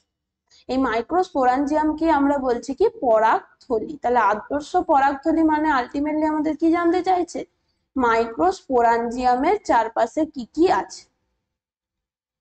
তাই মাইক্রোস্পোরাঞ্জিয়ামের চারপাশে আগেই বললাম কি একটা লেয়ার মাস থাকবে, যেটা হচ্ছে কি আমাদের ট্যাপেটাম লেয়ার। তাহলে এর বাইরে থাকলো ট্যাপেটাম। এটাকে যদি আমরা একটাকে যদি ক্লোজলি দেখি, এরকম যদি একটা বড় স্ট্রাকচার বানাই, তাহলে এটা হলো কি ট্যাপেটাম, ভেতরে আছে কি, এটা আছে মাইক্রোস্পোরাঞ্জিয়াম, তার বাইরে আছে ট্যাপেটাম, তার বাইরে হলো মিডিল লেয়ার, এটা হচ্ছে কি একটা লেয়ার থাকে মিডিল লেয়ার, তার বাইরে থাকে এন্ডোথেসিয়াম, এই মিডিল লেয়ারটাকে যদি আমরা বলি এন্ডোথেসিয়াম, আর তার বাইরে থাকবে কি একদম এপিডার্মিস। এই চারটে লেয়ার টোটাল। এটা যদি আমাদের মাইক্রোস্পোরাঞ্জিয়াম হয়, তারপরে একদম ইমিডিয়েট যে লেয়ারটা, সেটা হয়ে যাচ্ছে কি ইমিডিয়েট এই যে লেয়ারটা, এটা হলো কি ট্যাপেটাম, এক নাম্বার লেয়ার ট্যাপেটাম, দু নাম্বার লেয়ার মিডিল, যেটা আছে আমাদের কি মধ্যস্থক বা মিডিল পার্টটা, মিডিল লেয়ার, তারপরে আসছে কি এন্ডোথেসিয়াম, আর একদম বাইরের যেটা থাকছে এপিডার্মিস। সমস্তগুলোই কি করবে, প্রোটেক্টিভ লেয়ার হিসেবে কাজ করে। কিন্তু যদি বলে শুধুমাত্র সুরক্ষা প্রদান করে কোনগুলো, সেটা হবে 2, 3 আর 4, বাইরের 3টে লেয়ার। আর ভেতরের ট্যাপেটাম লেয়ারটা হচ্ছে কি হাইলি এনার্জি ডেন্স এবং প্রচুর পরিমাণে নিউক্লিয়াস আছে, প্রচুর এনার্জি স্টোর আছে তার মাধ্যমে। এ শুধুমাত্র কি করবে, নিউট্রিশনাল সাপ্লাই হিসেবে কাজ করে। আর প্রোটেক্টিভ লেয়ার যদি বলে সুরক্ষা প্রদান করে কারা কারা, তাহলে এপিডার্মিস হবে, এন্ডোথেসিয়াম হবে, আর কি হবে, মধ্যস্থ হবে। তাহলে এটা কিন্তু আমাদের প্রচুর ভুল হয় এই জায়গাতে, যে আমরা কি করি যে বাইরের যেহেতু 4টে লেয়ার তাহলে সবগুলোই আমাদের প্রোটেক্টিভ লেয়ার হিসেবে কাজ করে, কিন্তু না, ট্যাপেটামটা কি করে শুধুমাত্র নিউট্রিশনাল সাপ্লাই হিসেবে কাজ করে, বাকি তার বাইরের যে 3টে আছে তারা প্রোটেক্টিভ লেয়ার। তাহলে আশা করছি এটা ক্লিয়ার, অপশন ডি। নেক্সট কি বলছে যে পরাগধানী বা মাইক্রোস্পোরাঞ্জিয়ামের কোন স্তরের ঘন সাইটোপ্লাজম যুক্ত পলিপ্লয়েড বহু নিউক্লিয়াস যুক্ত। তাহলে এটা অলরেডি বললাম কি ডেন্স সাইটোপ্লাজম থাকবে, প্রচুর পরিমাণে এনার্জি স্টোর থাকবে, তার মধ্যে ফুড মেটেরিয়ালস থাকছে, বেশি পরিমাণে নিউক্লিয়াস প্রেজেন্ট থাকছে। এই লেয়ারটা কোনটা, যেটা আমাদের মাইক্রোস্পোরাঞ্জিয়ামের একদম বাইরে ছিল, সেটা হচ্ছে কি ট্যাপেটাম লেয়ার। অপশন কি হবে, বি। নেক্সট আবার আমরা একটা ছবি দেওয়া কোশ্চেন পেয়ে গেছি। এই কোশ্চেনটাতে তাহলে কি বলতে চাইছে, এখানেও এবিসি দিয়ে 3টে আমাদের ডিনোট করে দিয়েছে। তাহলে এটাও আমরা কি দেখছি, এখানে ওভারি আছে, গর্ভমুণ্ড, গর্ভদণ্ড। তাহলে এটাও হচ্ছে কি আমাদের একটা গর্ভকেশর চক্রের অংশ হলো। এরপরে আমাদের বলতে চাইছে কি এই গর্ভকেশর চক্রের মধ্য দিয়ে গেছে কি পরাগ নালী। এখানে ছবিটাতে এতটা ভালো হয়তো বুঝতে পারবে না, কিন্তু এটা বলতে চাইছে কি গর্ভমুণ্ডে যখনই পরাগ রেণুটা এসে পড়লো, তারপরে যখন সেটা জার্মিনেট করবে, এখান দিয়ে কি হয় যে পরাগ নালীটা এরকম ভাবে এই গর্ভমুণ্ডের ভেতর দিয়ে যায়। এটা হচ্ছে কি পরাগ নালীটা এরকম ভাবে গেছে। এরপর পরাগ নালী যাওয়ার পরে ওভারির মধ্যে, এই যে ওভিউলের মধ্যে গিয়ে এটা হচ্ছে কি সেই 8 সেল নিউক্লিয়েটেড 7 নিউক্লিয়েটেড সেল, এটা হচ্ছে কি ভ্রূণস্থলী। এটা যদি ভ্রূণস্থলী হয়, এটা হচ্ছে কি আমাদের যে পোলেন টিউব। তাহলে সবগুলোতে এ ফর পোলেন টিউব, তার মানে কি এটাকে আমাদের ডিনোট করেছে পোলেন টিউব। বি আমাদের কি জানতে চেয়েছে, তাহলে বি মানে কি একদম এই যে এই জায়গাটাতে যেখানে এসে পোলেন টিউব যুক্ত হচ্ছে সেটাকে আমাদের বলেছে, মাঝখানের জায়গাটাকে ডিনোট করেনি, কিন্তু আমরা কি দেখতে পাচ্ছি একদম যে যে একদম বলতে পারি কি যে ডিম্বক রন্ধ্রের দিকে যে অংশটা সেটাকে ডিনোট করতে চাইছে। কারণ কি এখানে আমরা দেখছি কি এই সাইডটাতে একদম ডিরেক্টলি যেহেতু যুক্ত হচ্ছে, এটা ডিম্বক রন্ধ্রও হতে পারে, এটা কিন্তু ডিম্বক মূলও হতে পারে। ছবিটাতে এতটা আমরা ক্লিয়ারলি বুঝতে পারছি না, দেখি অপশন গুলো দেখলে আমাদের বুঝতে সুবিধা হবে। তাহলে এটা আমরা পার্টিকুলারলি বুঝে গেছি পরাগনালী। বিটা হতে পারে কি প্রতিপাদক কোষ হতে পারে, সহকারী কোষও হতে পারে। তাহলে এখানে কোন কোন অপশন গুলো আছে দেখি, নির্ণীত নিউক্লিয়াস বিটা কোনোভাবেই হবে না, বি ফর ডিম্বাণু। তাহলে এই দুটো অপশন কোনোভাবেই হচ্ছে না, কারণ কি এখানে সি নির্ণীত নিউক্লিয়াস বলেছে, মাঝখানেরটা তো নির্ণীত নিউক্লিয়াস, তাহলে এটা কোনো ডিনোট করছে না। লাস্টের দুটো অপশন কোনোভাবে হচ্ছে না। প্রথম দুটো অপশন কিন্তু এখানে যে কোনোটা কারেক্ট হতে পারে। ছবিটাতে কিন্তু খুব একটা ভালোভাবে আমরা কিন্তু ক্লিয়ার করতে পারছি না। যদি আমরা এটা ধরি মাইক্রোপাইলার এন্ড, তাহলে অ্যান্সার কোনটা হবে, সহকারী কোষ, আর সিটা হবে প্রতিপাদক কোষ। এটা ধরেই আমরা চলছি, কারণ ছবিটাতে কিন্তু আমাদের এতটা ভালো ক্লিয়ার না। যদি এটা আমাদের মাইক্রোপাইলার এন্ড হয়, তাহলেই অ্যান্সারটা কি হবে, এটা বি এর অ্যান্সারটা হবে। যদি এটা চালাজাল এন্ড হয়, তাহলে অ্যান্সার হবে কি এটা। ছবিটা দেখে যেটা মনে হচ্ছে মোস্ট অ্যাপ্রোপ্রিয়েট এটা মাইক্রোপাইলার এন্ডই হবে, ডিরেক্ট আমাদের যেহেতু পোলেন টিউব এসে এটার সাথে যুক্ত হচ্ছে, মাইক্রোপাইলার এন্ড হওয়ার এই চান্সটা বেশি সব। তাহলে অপশন বি ওই অনুযায়ী আমরা মোস্ট অ্যাপ্রোপ্রিয়েট অ্যান্সার করছি। নেক্সট কি বলছে যে প্রদত্ত কোন বক্তব্যটি আমাদের এখানে সঠিক। রেণুধর কলাবাস পোরোজেনাস টিস্যু হ্যাপ্লয়েড প্রকৃতির হয়, না ভুল আছে। রেণুধর কলাবাস পোরোজেনাস টিস্যু সবসময় কি হবে, 2n হবে, এটা ভুল আছে। স্পোরোপোলেনিন বাইরের যে শক্ত স্তরটি সেটি ইনটাইন, ভুল আছে, এটা কি হবে, এক্সাইন। ট্যাপেটাম বৃদ্ধিপ্রাপ্ত পরাগরেণুকে পুষ্টি সরবরাহ করে, এটাই ঠিক আছে। ট্যাপেটামের ফাংশনটাই আমাদেরকে দিয়ে দিয়েছে। তাহলে এই যে আমরা বললাম মাইক্রোস্পোরন জিয়ামের মধ্যে কি আছে, মাইক্রোস্পোর মাদার সেল 2n। এই মাইক্রোস্পোর মাদার সেল কি করবে, মিওসিস করবে, দিয়ে চারটে কি করবে, এরকম মাইক্রোস্পোর তৈরি করবে, হ্যাপ্লয়েড মাইক্রোস্পোর। মেগাস্পোরের ক্ষেত্রে কি হচ্ছিল, তিনটে নষ্ট হয়ে যাচ্ছিল, একটাই মাত্র ছিল কি ফাংশনাল। কিন্তু মাইক্রোস্পোরের ক্ষেত্রে চারটেই ফাংশনাল থাকবে, কোনো প্রকার নষ্ট হচ্ছে না। এই যে চারটে মাইক্রোস্পোর টেট্রাড গঠন করলো, এই মাইক্রোস্পোর টেট্রাড গুলো যখনই ট্যাপেটাম লেয়ার থেকে পুষ্টি সংগ্রহ করলো, দিয়ে যখন সেগুলো ম্যাচিওর হয়ে যাচ্ছে এবং একটা আরেকটার থেকে এই যে টেট্রাড যে স্ট্রাকচারটা ছিল পুরোপুরি আলাদা হয়ে গেল, দিয়ে এক একটা কি করছে, এরকম পরাগ রেণু তৈরি করছে। তাহলে ম্যাচিওর যে মাইক্রোস্পোর সেগুলোই হচ্ছে কি আমাদের পরাগ রেণু। তাহলে পরাগ রেণুও কি হবে, হ্যাপ্লয়েড হবে, এন হবে পরাগ রেণু। তাহলে পরাগ রেণুকে সবসময় কি বলা হয়, মেল গ্যামেটোফাইট বলা হয়, কিন্তু সেটা হ্যাপ্লয়েড মনে রাখতে হবে। এই পরাগ রেণুই যখন যাচ্ছে একটা গর্ভমুণ্ডে এসে স্থানান্তরিত হলো, এই পরাগ রেণুর কি থাকে, এটা যদি একটা পরাগ রেণু হয়, এর দুটো সেল থাকে, একটা বড় সেল যেটা হচ্ছে আমাদের ভেজিটেটিভ সেল বা অঙ্গজ কোষ, আরেকটা এইরকম স্পিন্ডেল শেপ জেনারেটিভ সেল বা জনন কোষ থাকে। তাহলে এগুলো হচ্ছে কি শুধুমাত্র নিউক্লিয়ার ডিভিশন হয়েছে, দিয়ে দুটো সেল থাকছে, একটা জেনারেটিভ সেল, একটা হচ্ছে ভেজিটেটিভ সেল। ভেজিটেটিভ সেলটাই কি করবে, যখনই পোলেন জার্মিনেশন হচ্ছে, এই ভেজিটেটিভ সেলটা কি করে, পোলেন টিউব তৈরি করে দেয়। আর এই যে জার্মিনেশন, যেগুলো আমাদের জেনারেটিভ সেল ছিল, এই জেনারেটিভ সেলটা ডিভাইড করে দুটো এরকম মেল গ্যামেট থাকে। তাহলে এইভাবে কি হয়, পোলেন টিউবটা গিয়ে যখনই গর্ভাশয়ে যাচ্ছে, গিয়ে এই দুটো মেল গ্যামেট আলাদা আলাদা ভাবে ফার্টিলাইজ করবে। তাহলে এটা আলাদা করে আশা করছি বুঝে গেছো পুরো প্রসেসটা। তাহলে এই ভেজিটেটিভ সেল সবসময় কি করে, পোলেন টিউব ফরমেশনে কাজে লাগে, আর জেনারেটিভ সেল কি করে, দুটো পুং গ্যামেট তৈরি করতে কাজে লাগে।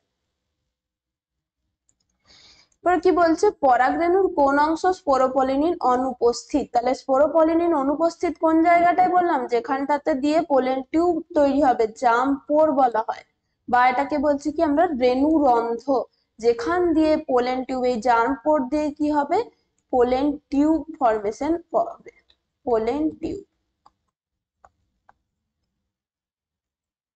নেক্সট কি বলছে, যে পরাগনালিকার একদম শেষ প্রান্তে যে নিউক্লিয়াস দুটি, সেগুলি হলো, তাহলে একটা হচ্ছে কি আমাদের নালিকা নিউক্লিয়াস থাকে, আর একটা বললাম কি জনন নিউক্লিয়াস থাকে।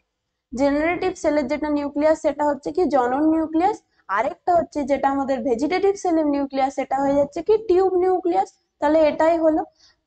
এটা সাধারণত কি দেখা যায়, যে বেশিরভাগ উদ্ভিদের ক্ষেত্রে তাদের যে পরাগরেণুতে এরকম একটা যে পোলেন টিউব আর একটা এরকম ভাবে কি থাকে, জেনারেটিভ সেল হিসেবেই থাকে। যখন জার্মিনেট করছে, পরে গিয়ে সেটা ডিভাইড করে দুটো মেল গ্যামেট হয়। আর কিছু কিছু প্ল্যান্টের ক্ষেত্রে থাকে, যখন পরাগরেণুটা এসেছে তার আগেই সেটা এরকম তিনটে সেল তৈরি করে দেয়, মানে দুটো মেল গ্যামেট আগের থেকে তৈরি হয়ে এসেছে। আর কিছু কিছু ক্ষেত্রে দেখা যায় যে যখন পোলেন টিউব তৈরি করে গেল, তারপরে দুটো মেল গ্যামেট তৈরি হবে। তাহলে এটাও কিন্তু ইম্পর্টেন্ট। নেক্সট কি বলছে, যে সপুষ্পক উদ্ভিদের পুংলিঙ্গধরের প্রতি পরাগরেণু থেকে উৎপন্ন গ্যামেটের সংখ্যা কত।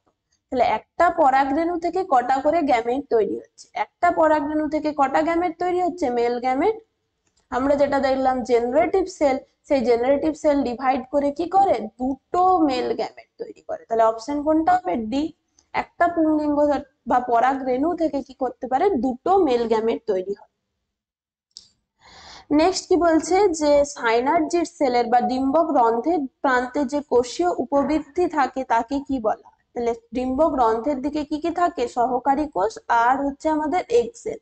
এই সাইনার্জির সেল বা সহকারী কোষের মধ্যে একটা স্পেশাল স্ট্রাকচার থাকে, সেগুলোকে বলা হয় কি ফিলিফর্ম অ্যাপারেটাস। এই ফিলিফর্ম অ্যাপারেটাসের কাজ কি, এ কি করে, এরকম আঙ্গুলের মতো একটা প্রবর্ধক, এ কি করবে, বিভিন্ন ধরনের কেমিক্যাল সিনথেসিস করে, যাতে পোলেন টিউবটা আসে ওই দিকে এসে যে এগ সেলের সাথে যাতে মিলন হতে পারে। তার জন্য ফিলিফর্ম অ্যাপারেটাসের কাজ কি করছে, দিক নির্দেশন করে, পোলেন টিউবকে দিক নির্দেশ করে ডিম্বাণুর সাথে মিলন হতে সাহায্য করবে। তাহলে এই সাইনার্জির সেলস গুলো, এই যে প্রসেসটাকে কি বলা হয়, একটা ইম্পর্টেন্ট জিনিস এটাও জেনে রাখো, কেমোট্রপিজম। বিভিন্ন ধরনের কেমিক্যাল সিগন্যাল পাঠায় ফিলিফর্ম অ্যাপারেটাস, যার ফলে হচ্ছে কি পোলেন টিউব এসে এগ সেলের সাথে যুক্ত হতে পারে। তাহলে এটা হচ্ছে কি ফিলিফর্ম অ্যাপারেটাস, অপশন কি হবে সি। নেক্সট কি বলছে যে কোনগুলি সাইনার্জিসে প্রবেশে সাহায্য করে, কোন প্রদত্ত কোনটি পরাগনালিকাকে সাইনার্জিসে প্রবেশ করতে সাহায্য করে। তাহলে এটাও কি হবে পরাগনালীকে সাইনার্জিস, এটাও কি হবে ফিলিফর্ম অ্যাপারেটাসই হবে অ্যান্সার, এটারও কি হবে বি হবে। এই ফিলিফর্ম অ্যাপারেটাস গুলো কি থাকে সাইনার্জিড সেলে প্রেজেন্ট থাকে এবং এই যে কেমোট্রপিজমের প্রসেসটাকে পুরোপুরি কন্ট্রোল করে। নেক্সট কি বলছে যে মাইক্রোপাইল বা ডিম্বক রন্ধ্রের বিপরীত প্রান্ত, খুবই ইজি কোশ্চেন, এটা অলরেডি আমরা এতবার আলোচনা করলাম। বিপরীত প্রান্তটাই কি হয়ে যাবে আমাদের চেলাজা বা ডিম্বক, এটারই আরেকটা নাম হবে কি ডিম্বক মূল। নেক্সট কি বলছে যে ভ্রূণস্থলীর ডিম্বক রন্ধ্রের দিকে থাকা ডিম্বাণুর পাশের নিউক্লিয়াস দুটি, একই কোশ্চেন বারবার দিয়েছে, কি হবে সাইনার্জিস বা সহকারী কোষ, অপশন কি এ।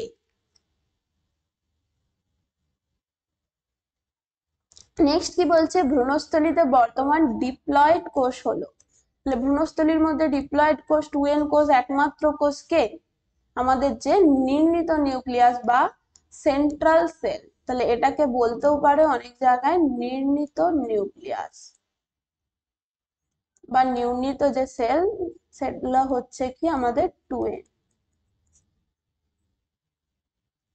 নেক্সট কি বলছে যে মাইক্রোপাইলের তাৎপর্য কি, মাইক্রোপাইল মানে কি হচ্ছে ডিম্বক রন্ধ্র, এই যে পোরটা তৈরি হয়েছে সেটা দিয়ে কি করছে পোলেন টিউব এসে এরকম ভাবে যুক্ত হতে পারছে, তাহলে সেটাও কি হবে একটা ফাংশন মাইক্রোপাইলে।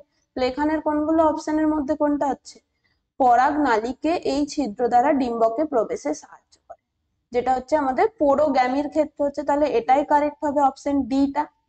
এছাড়াও কি এটা যদি আমরা ওভিউলের মধ্যে কথা বলি তাহলে এরকম হবে, কিন্তু এই ওভিউলটা যখন সিড তৈরি হয়ে গেছে তখন এটা ধরলাম যদি একটা বীজ হয় আমাদের, তাহলে এই বীজেরও এরকম একটা বীজ রন্ধ্র বলতে পারি, বীজ রন্ধ্র থাকে, যেটা ডিম্বক রন্ধ্র সেটাই পরিণত হয় কিসে বীজ রন্ধ্রতে।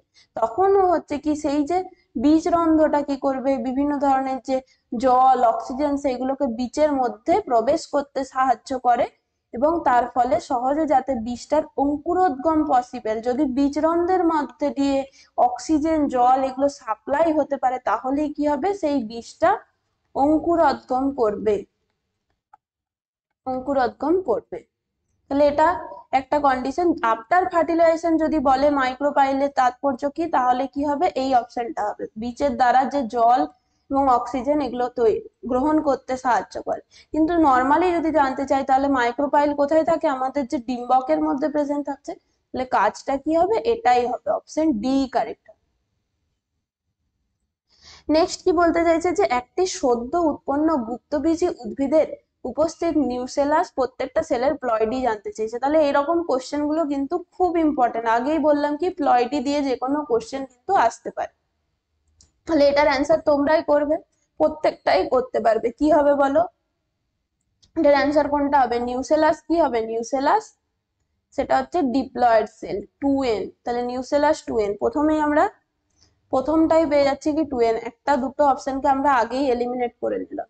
এরপর হচ্ছে কি প্রতিপাদক বা অ্যান্টিপোডাল সেল, তাহলে অ্যান্টিপোডাল সেল প্রত্যেকটাই কি হবে প্রত্যেকটা হচ্ছে কি এক একটা নিউক্লিয়াস, এক একটা হচ্ছে কি হাপ্লয়েড নিউক্লিয়াস। তাহলে 2n এর পরে হলো n, 2n এর পরে n, তাহলে একটাই অপশন এখান থেকে আমরা যদি আমরা পেছন থেকে বলতে পারি যে বাকি যে অপশন গুলোকে আমরা বাদ দিয়ে দিয়ে যদি কোশ্চেনটার অ্যান্সার করতে চাই তাও ইজিলি এই প্রথম দুটো দিয়েই আমরা করতে পারবো, বাকিগুলো মিলিয়ে নিয়ে দেখে নিই ঠিক আসছে কিনা। ডিম্বক ত্বক, ডিম্বক ত্বক মানে হচ্ছে কি সেটাও হচ্ছে কি যে ইন্টেগুমেন্টস সেগুলো হচ্ছে কি ডিপ্লয়েড সেল দেহকোষ, তাহলে এটাও হবে কি 2n।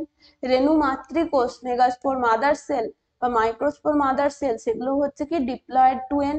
আর মেগাস্পোর, মেগাস্পোরের প্লয়েডি কি হবে n, তাহলে এটা হচ্ছে কোনটা এটাই সবগুলোই দেখছি মিলে যাচ্ছে, অপশন এ। নেক্সট কি বলছে একটি গর্ভপত্রে উপস্থিত 10টি ডিম্বককে নিষিক্ত করতে কমপক্ষে কতগুলি পরাগরেণুর প্রয়োজন, তাহলে একটি গর্ভপত্র মানে কি একটা গর্ভপত্রের মধ্যে বলেছে 10টা ডিম্বক আছে, তাহলে 10টা ডিম্বককে নিউক্লিয়াস, একটা ডিম্বককে বা একটা ওভিউলকে যদি ফার্টিলাইজ করতে হয় আমরা কি দেখলাম একটাই আমাদের যে পরাগরেণুর প্রয়োজন, পোলেন গ্রেনের প্রয়োজন। একটা পোলেন গ্রেন থেকে কি পাই আমরা? দুটো মেল গ্যামেট পাই। তাহলে দুটো মেল গ্যামেট গিয়ে একটা ওভিউলের মধ্যে দ্বিনিষেক সম্পন্ন করে। তাহলে একটা ওভিউলের জন্য একটা পোলেন গ্রেন। এখানে 10টা ওভিউল বলেছে, তাহলে 10টা ওভিউলের জন্য কটা পরাগ রেণু, এটা খুব ভালোভাবে পড়তে হবে। কটা পরাগ রেণু প্রয়োজন, তার মানে কি হবে? 10টাই অ্যান্সার হবে। যদি বলতো কতগুলি মেল গ্যামেট প্রয়োজন, তাহলে কি হয়ে যেত? ডবল হয়ে যেত অ্যান্সারটা। কতগুলি মেল গ্যামেট প্রয়োজন, তাহলে কি হয়ে যেত? অ্যান্সারটা 20 হয়ে যেত। তাহলে দ্বিনিষেক সম্পন্ন করতে গেলে একটা ওভিউল, পার ওভিউল প্রতি আমাদের কটা দরকার? দুটো করে মেল গ্যামেট দরকার। তাহলে 10টার জন্য কি হয়ে যেত? 20টা অ্যান্সার। তাহলে খুব ভালোভাবে কিন্তু আমাদের কোশ্চেনকে আগে পড়তে হবে, কি জানতে চেয়েছে, পরাগ রেণু না মেল গ্যামেট। নেক্সট কি বলেছে? প্রদত্ত কোনটি অটোগ্যামির অনুরূপ কিন্তু তাতে বাহকের প্রয়োজন হয়। যেটা আমরা অলরেডি আগে বলেছিলাম যে প্রকৃতপক্ষে সেটা অটোগ্যামি বা স্বপরাগযোগ, কিন্তু তার ক্ষেত্রে বাহকের প্রয়োজন হতে পারে, এবং সেটা কি করতে পারে? একই উদ্ভিদের মধ্যেই হচ্ছে সেই যে প্রসেসটা হচ্ছে কি গেইটেনোগ্যামি। গেইটেনোগ্যামি মানে কি? একই উদ্ভিদে হচ্ছে কিন্তু তার ক্ষেত্রে বাহকের প্রয়োজন হতে পারে। নেক্সট কি বলেছে? একটি ভিন্নবাসী উদ্ভিদ বা ডায়োসিয়াস যে প্ল্যান্ট গুলো যে দুটিতে বাধা দেয়। তাহলে ডায়োসিয়াস প্ল্যান্ট মানে কি? একটা এটা উদ্ভিদ, একটা প্ল্যান্ট, একটা প্ল্যান্টের মধ্যে ফিমেল ফ্লাওয়ার আছে, আরেকটা অন্য প্ল্যান্টের মধ্যে ওই একই প্রজাতির অন্য একটা প্ল্যান্টের মধ্যে কি আছে? মেল ফ্লাওয়ারটা আছে। তাহলে এদের মধ্যে যখন পরাগযোগ সম্পন্ন হবে, তখন কি হবে? যে ডায়োসিয়াস প্ল্যান্টদের ক্ষেত্রে কি কখনোই অটোগ্যামি আর গেইটেনোগ্যামি পসিবল না, সবসময় তাদের ক্ষেত্রে কি হতে হবে? জেনোগ্যামি হবে। তাহলে কি হচ্ছে? অপশন কোন দুটিতে বাধা দেয়, এটাই হবে অটোগ্যামি আর গেইটেনোগ্যামি একটাই উদ্ভিদের মধ্যে হতে হতো, কিন্তু দুটো উদ্ভিদের মধ্যে হচ্ছে, তাহলে এই দুটো কখনোই হবে না পসিবল। নেক্সট কি বলছে? ক্লিস্টোগ্যামাস ফুলগুলি স্বপরাগী হবার কারণ। ক্লিস্টোগ্যামাস মানে অলরেডি আমরা বললাম কি এইরকম বদ্ধ অবস্থাতেই আছে, সেখানেই সে পরাগযোগ সম্পন্ন করে নিচ্ছে। তাহলে তার কি দরকার নেই? সেটা হচ্ছে কি ফুলটা অবশ্যই তার যে গর্ভকেশর চক্র পুংকেশর চক্র দুটোই প্রেজেন্ট থাকতে হবে, ফুলটি উভলিঙ্গ হতে হবে, এবং এরকম বদ্ধ অবস্থাতে সে পরাগযোগ করবে, তার জন্য বদ্ধ প্রকৃতির। অপশন কি হচ্ছে? এ কারেক্ট। নেক্সট কি বলছে? ভুল জোড় কোনটি নির্বাচন কর। তাহলে ভুল জোড় আমাদেরকে জানতে হবে কোনটা? স্ববন্ধাত্ব মানে হচ্ছে কি সেলফ স্টেরিলিটি বা সেলফ ইনকম্পিটিবিলিটি। এই টার্মটা খুব ভালো পড়বে, অনেক জায়গায় বই আছে কি সেলফ ইনকম্পিটিবিলিটি। ইনকম্পিটিবিলিটি মানে কি?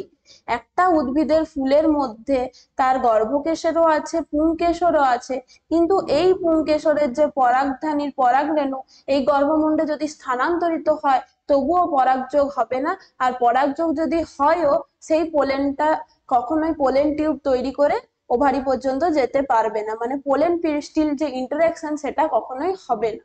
তাহলে এক্ষেত্রে বলা হচ্ছে সেগুলোকে সেলফ ইনকম্পিটিবল। আছে সবকিছুই, পুংকেশর চক্র আছে, গর্ভকেশর চক্র আছে, কিন্তু তারা নিজেরা বন্ধা প্রকৃতির। কখনোই সেই যে পরাগধানীর পরাগরেণুটা গিয়ে গর্ভমুণ্ডে যদি পড়েও সেখান থেকে কি করতে পারবে না, পরবর্তী যে ফার্টিলাইজেশন কোনোভাবে পসিবল হবে না তাদের। তাহলে তার উদাহরণ হচ্ছে কি চা, তামাক, এটা ঠিক আছে। এই দুটো উদ্ভিদের ক্ষেত্রে এরকম আমরা কন্ডিশন দেখতে পাই। তারপর হচ্ছে কি প্রোট্যান্ডি। প্রোট্যান্ডি মানে কি আগে পুংকেশর চক্রটা পরিণত পাচ্ছে, তাহলে এটাও কি হচ্ছে? সূর্যমুখীর ক্ষেত্রে পাবো, এই অপশনটাও কারেক্ট আছে। হার্কোগ্যামি মানে কি বললাম? যে স্ট্রাকচারাল ডিফারেন্স পাবো, এরকম একটা স্ট্রাকচার অনেক লম্বা, একটা এরকম টাইপের, তাহলে এইরকম গুলো হার্কোগ্যামি। আকন্দ বা যেটা হচ্ছে আমাদের ক্যালোট্রপিস, উদাহরণ মনে রাখতে হবে হার্কোগ্যামির, খুব কোশ্চেনে আসে যে ক্যালোট্রপিস বা আকন্দর ক্ষেত্রে এই ধরনের আমরা পেয়ে থাকি। কিন্তু এখানে আমাদের ভুল জোড়টি কোনটি হবে? অপশন ডি হবে। ডাইক্লাইনি যে কন্ডিশন সেটা কিন্তু এই যে রস্ত্রদনের ক্ষেত্রে পাওয়া যায় না। অপশন তাহলে এটা ডি হবে। ডাইক্লাইনি মানে কি? কখনোই এই যে গ্যামি বলছি আর ডাইক্লাইনি দুটো প্রসেসই সেম, দুটো আলাদা আলাদা ভাবে যে টাইমে হচ্ছে, তাদের ক্ষেত্রে কখনোই যে এই যে একটা উদ্ভিদের মধ্যে পরাগযোগ সম্পন্ন করতে তারা পারবে না, যারা হচ্ছে ডাইক্লাইনি। নেক্সট কি বলছে যে যে প্রকার পরাগযোগে ফুলের জননস্তবক পরিণত হবার পর ফুল প্রস্ফুটিত হয় এবং জননস্তবক উন্মুক্ত হওয়ার পরে পরাগযোগ ঘটে তাকে বলে। তাহলে একটা দেখলাম আমরা বদ্ধ অবস্থাতে পরাগযোগ হচ্ছে, সেটা হচ্ছে কি ক্লিষ্টগ্যামি। আর একটা বলছে কি, তাহলে ক্লিষ্টগ্যামির ক্ষেত্রেও কি ছিল, গর্ভকেশর চক্র পুংকেশর চক্র দুটোই ছিল। আরেকটা কন্ডিশন বলছে কি ফ্লাওয়ারটা এরকম ভাবে উন্মুক্ত হবে এবং তার মধ্যেও কি থাকবে, গর্ভকেশর চক্র পুংকেশর চক্র দুটোই থাকবে এবং উদ্ভিদের ফুলটা প্রস্ফুটিত হওয়ার পরে তার পরাগযোগ সম্পন্ন হবে। এই যে কন্ডিশনটা ক্লেষ্টগ্যামির উল্টো যে কন্ডিশনটা তাকে বলা হয় কি চ্যাসমোগ্যামি। চ্যাসমোগ্যামি। তাহলে মেসোগ্যামি ছিল একটা ভুল, ভুল করলে চলবে না। মেসোগ্যামি কি ছিল, ডিম্বক ত্বককে ভেদ করে। আর চ্যাসমোগ্যামি মানে ফুলটা উন্মুক্ত হবে, ফুল ফোটার পরে সেখানে পরাগযোগ সম্পন্ন হবে, সেটা হচ্ছে কি ক্লেষ্টগ্যামির অপোজিট কন্ডিশনটা, সেটা হচ্ছে কি চ্যাসমোগ্যামি। অপশন কি বি। নেক্সট কি বলছে, পরাগ গর্ভকেশর অন্তঃক্রিয়া বা পোলেন পিস্টিল যে ইন্টারেকশন বলতে আমাদের কি বোঝাচ্ছে, পোলেন পিস্টিল ইন্টারেকশন মানে হচ্ছে কি এই যে গর্ভমুণ্ডে একটা ধরলাম পরাগ রেণু এরকম চলে এসছে, এখানে অনেক পরাগ রেণু এসছে, ধরলাম যে এই যে গর্ভমুণ্ডটা একটা প্রজাতির ফুল, তার যে গর্ভমুণ্ডে পরাগ রেণুগুলো আসছে, তার মানে যে এই নয় সবসময় ওই প্রজাতিরই পরাগ রেণু আসছে। তাহলে সেই যে পরাগ রেণুটা নিজের প্রজাতির কিনা সেটাকে চিনে নিতে হবে। তাহলে ধরলাম এই যে পরাগ রেণুটা সেটা হচ্ছে কি এই উদ্ভিদের সাথে একই প্রজাতি, তাকে যখনই চিনে নিল তখন কি করবে, এখান থেকে পোলেন টিউবকে পাস করতে দেবে। এই যে প্রক্রিয়াটাকে পোলেন টিউব ফরমেশন হওয়া, তার আগে হচ্ছে কি পরাগ রেণুটাকে চিনে নেওয়ার যে ক্ষমতা, সেটাকেই বলছি কি পোলেন পিস্টিল ইন্টারেকশন। তাহলে একটা কন্ডিশন হচ্ছে কি পরাগ রেণুটা নিজের কিনা, নিজের প্রজাতির কিনা সেটাকে চিনে নিচ্ছে, তারপরে হবে কি পোলেন টিউব তৈরি করবে। পোলেন টিউব তৈরি করার পরে পোলেন টিউবকে একদম কোথায় নিয়ে যাবে, আমাদের যে ওভারি আছে সেখান পর্যন্ত নিয়ে যাবে, দিয়ে সেই নিষেকের ঘটনাগুলোকে পুরোপুরি যে নিষেক ঘটন বা নিষেক যাতে ঘটাতে পারে সেই প্রসেসটাকে স্টিমুলেট করবে কে, এই পোলেন পিস্টিল ইন্টারেকশন। তাহলে এই দুটো কন্ডিশনকে একই সাথে বলা হচ্ছে, একটা হচ্ছে কি পরাগ রেণুকে চিনে নেওয়ার ক্ষমতা, তার সাথে যে নিষেকের যে ঘটনাগুলো সূত্রপাত করছে যাতে নিষেক হয়, সেই ঘটনাটাকে সূত্রপাত করছে কে, পোলেন পিস্টিল ইন্টারেকশনের মাধ্যমে। তাহলে উভয়ই কি হবে সঠিক এক্ষেত্রে, অপশন কি ডি। আশা করছি এই কোশ্চেন গুলো তোমাদের আজকে যত কোশ্চেন ডিসকাস করলাম, অনেক কনসেপ্ট এখানে আছে, খুব বেসিক বেসিক কনসেপ্ট এখানের মধ্যে লুকিয়ে আছে, সেগুলো খুব ভালোভাবে সবাই পড়বে এবং কোশ্চেন গুলোকে প্র্যাকটিস করবে। সেমিস্টার 3 এর জন্য এগুলো যেমন খুবই হেল্পফুল একটা দিক, আমাদের যারা জেনপাস ইউজের জন্য প্রিপেয়ার করছো প্রত্যেকটা কোশ্চেন এখান থেকে কিন্তু খুব ভালোভাবে কনসেপ্ট গুলোকে মনে রাখতে হবে। থ্যাংক ইউ সবাইকে। পরবর্তীতে এই চ্যাপ্টারেরই আরো যে বাকি কোশ্চেন গুলো থাকছে সেগুলো নিয়ে আমরা আলোচনা করব, এবং যারা সবাই হচ্ছে কি লাস্টে কমেন্ট সেকশনে গিয়ে লিখবে এই যে 75টা আমরা কোশ্চেন করলাম তার মধ্যে কারেক্ট কতগুলো করেছো আর ভুল কতগুলো, নেগেটিভ কতগুলো হয়েছে, নেগেটিভের জন্য আমরা 0 বলেছিলাম আর কারেক্টের জন্য +1, টোটাল কত মার্কস হচ্ছে অবশ্যই কমেন্ট সেকশনে জানাবে। তাহলে নিজেদের পারফরমেন্স কেমন হয়েছে তোমরা নিজেরাই বুঝতে পারবে, এবং পরবর্তী ক্লাসে আমরা আরো বাকি এই চ্যাপ্টারের যা যা এমসিকিউ আছে সেই নিয়ে আলোচনা করব। থ্যাংক ইউ সবাইকে।